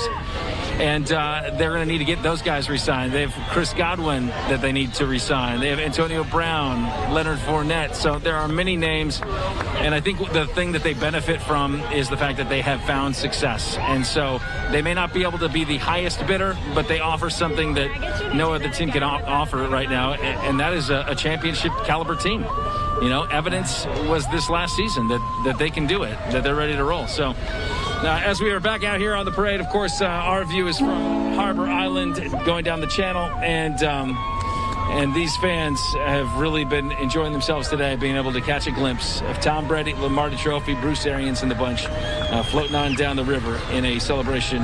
And it's really unlike any other Super Bowl celebration we've ever seen. Right. It's been something else to see. And I want to do a shout out as Mark comes in with us to Scott, to a shout out to the law enforcement officers in all kinds of boats. Law enforcement from Hillsborough County, from Tampa, from the Coast Guard. Just everybody pulling together to make sure that the players, the families, the Buccaneers, the other boaters who've come to celebrate have all been safe. It's been very smooth. It hasn't seemed like mayhem. It's lots and lots of boats everywhere, but it's been controlled chaos. And a shout out to them for doing such an amazing job. There's no doubt about that, Kelly, because doing something like this with the better part of probably at least 1,000 boats, you guys see what we see, is A, the safety, but B, at the same time, you know, extending a little bit of that public relations friendliness. And we know that our local law enforcement does that very, very well. So we can all be proud of them as well here today. And thank all the boaters for behaving. Looks like most everybody did. And I know everybody, you know, when you get in a boat like that, and you see the trophy, and you see Brady, you see some of these players that we do think so highly of. Yeah, you want to get in there and get close, and some people did. But at the same time, you know, it's really neat to see how it's all gone very well today, and no major incidents, thankfully, and everybody's safe. And, you know, picking up on what Scott said about next year, you know, I'm already thinking about our quarterback. We know we have Brady next year. Is it slim chance maybe we get him for 2 more years? But you think about the impact that he's had on this team, especially the younger players. He's brought a level of confidence and just a level of I guess confidence is the best word that I can put it, of championship mindset, and remove the negativity, change the culture immediately. Granted, we were close, so he didn't change the team overnight. I know a lot of people probably resent the fact that Brady gets so much credit, but let's face it, he deserves a lot of credit because nobody on the planet has done what he's done. Nobody probably will likely do it. But at the same time, we've got so many other young, talented players on this team who've learned a lot from Brady. And going forward, who knows? Maybe this is the culture change that we're going to have a winning program for the better part of another decade or so. Let's hope, don't we? Oh, yes. Absolutely. This has just been really fun for Tampa Bay Bucs fans, for our community, for the players, for the team, everybody having a good time. Some children, we heard earlier, were taken out of school so they could experience this. This is a moment that families will always remember. And we do look forward, because not everybody could be part of it. We look forward to a bigger celebration for the community soon. So that's something that is going to be very exciting when it happens. But good job down there, everybody. It was a little bit of craziness, but everything worked out, and you all did such a fantastic job. Shout out to our photographers, too, who captured these magnificent scenes from today. Also, we want to let everybody know, if you missed any of the action, you can catch it all. We have everything. We've had cameras all over this site. It'll be on fox13news.com right there on our homepage for more coverage of the Bucs championship celebration. And we'll have the very latest on that at 4 o'clock today. Good job, Mark. Thank you, thank you. Congratulations to your champions, Super Bowl winners. Super Bowl 55, let's hope we get one maybe for 56 again, your Tampa Bay Buccaneers. And we hope to see you later on here on Fox 13. Have a great night. Right, a lot of fun out there, obviously, in Tampa, as a lot of people are coming out to celebrate. Take a look at those closing shots that we have here for you. Just absolutely beautiful there to see that parade of boats going through to celebrate the Super Bowl champions, Tampa Bay Buccaneers, and they just didn't win. They walloped Kansas City on Sunday there. A lot of people watched that, obviously, as it was a big game, but Kansas City just didn't show up at all, and Tampa Bay definitely did. Brady did, and amazing to see, once again, Tom Brady, another Super Bowl champion to add to the list there now, 7-time Super Bowl champ there. Congratulations to Tom Brady and the rest of the Tampa Bay Buccaneers. We want to go out to a situation right now here on News Now from Fox. Just about, let's let everyone know here, in 10 minutes we will be going out to the hearing of the impeachment trial, where the defense will be taking center stage there for the former president, Donald Trump, to present some of their arguments and defense to what the House managers were saying earlier today. This will be interesting to see, though, in a little bit, just how the bounce back mentality for the defense will be. Yesterday they got low marks, even from Donald Trump. Reports there he was not happy with his defense team putting up that opening statement. So we will see if they come out with a little bit more fire, a little bit more pizzazz. We'll wait and see on that. I do want to go out to some breaking news. This has been happening now for hours in the Los Angeles area here, as there is a man that has barricaded himself inside of a home. Now, the good thing is we are learning that the person suspect is alone in the house, so there is no hostage situation, but this has been going on now for more than 3 hours. Involved here to help try to get the suspect out is the Los Angeles County Sheriff's Department Special Enforcement Bureau personnel responding to assist Palmdale Station with an armed barricaded suspect. Their incident happened earlier this morning, and you can still see they have been dealing with this situation for quite some time. So if we do get any updates, of course, we will bring that to you right here on News Now from Fox. We should also mention that we should be hearing from President Biden. He is right now at the Pentagon and should be making some remarks. We'll play that out for you a little bit later here on News Now from Fox, because coming up in about 10 minutes, we will be featuring that Senate trial impeachment day number 2. That's coming up in just 10 minutes, everybody. We're going to be right back here with more News Now from Fox in just 2 minutes.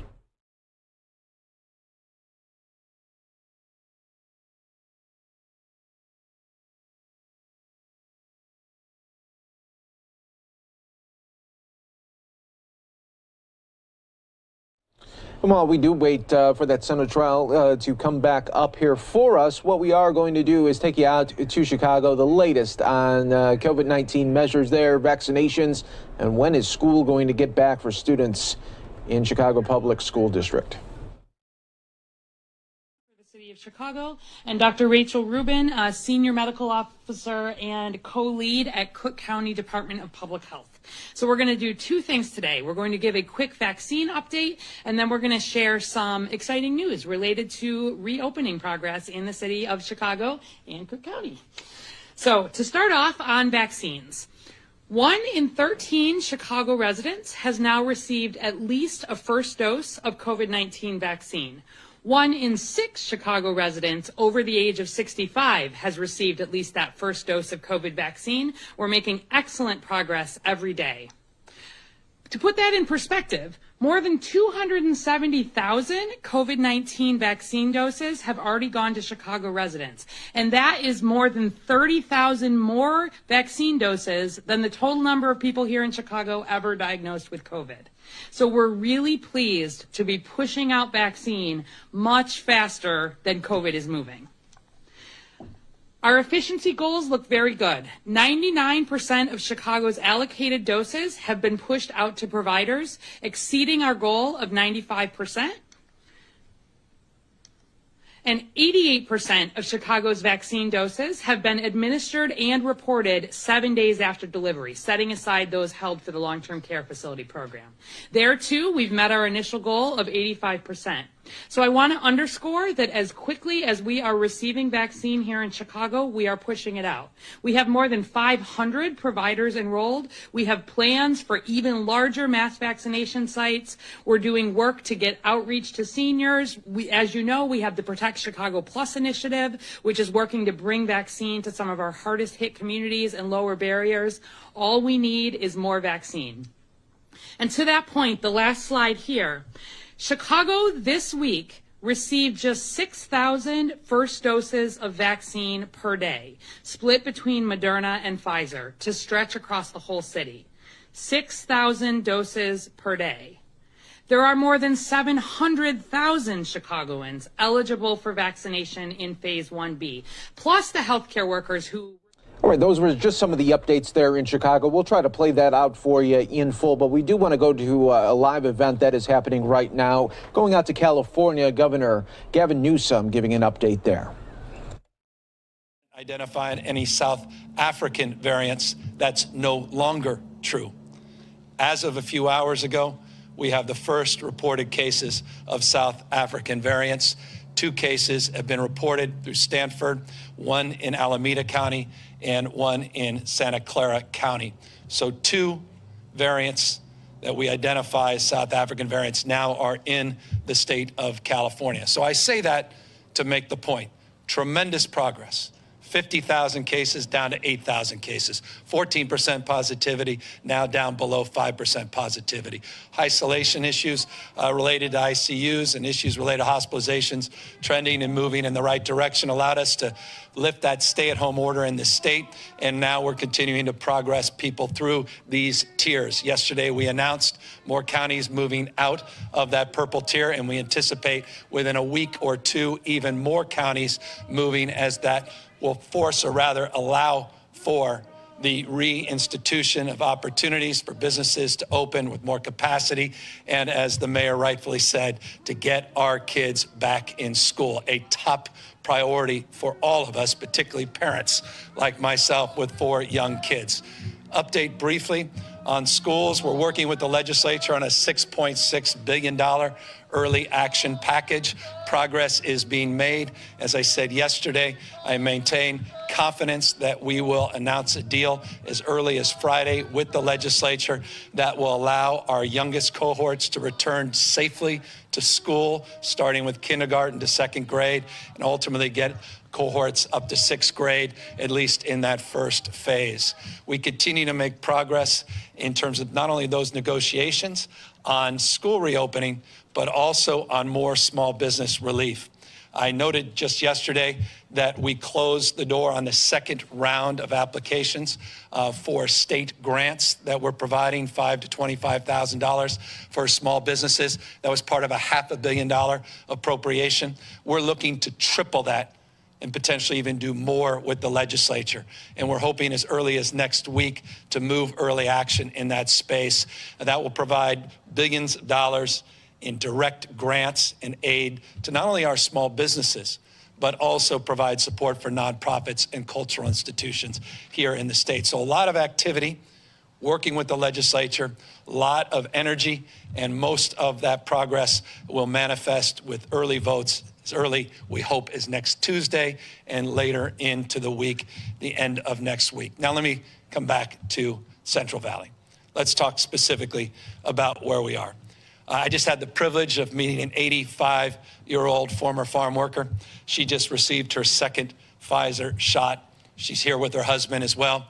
She represents now the 5 millionth person that's now been vaccinated here in the state of California. We have crossed the threshold of 5 million people being vaccinated. I want to put that in perspective.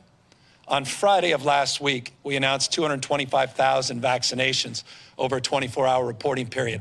That represented a 4 million mark. In less than a week, we've now reached 5 million. It took us about 7 days to go from 3 to 4 million. You get a sense of the progress that is being made, this flywheel in terms of the distribution, the application, the administration of the vaccine. Real progress is being made. We announced new vaccination sites just this week up and down the state of California. Last week,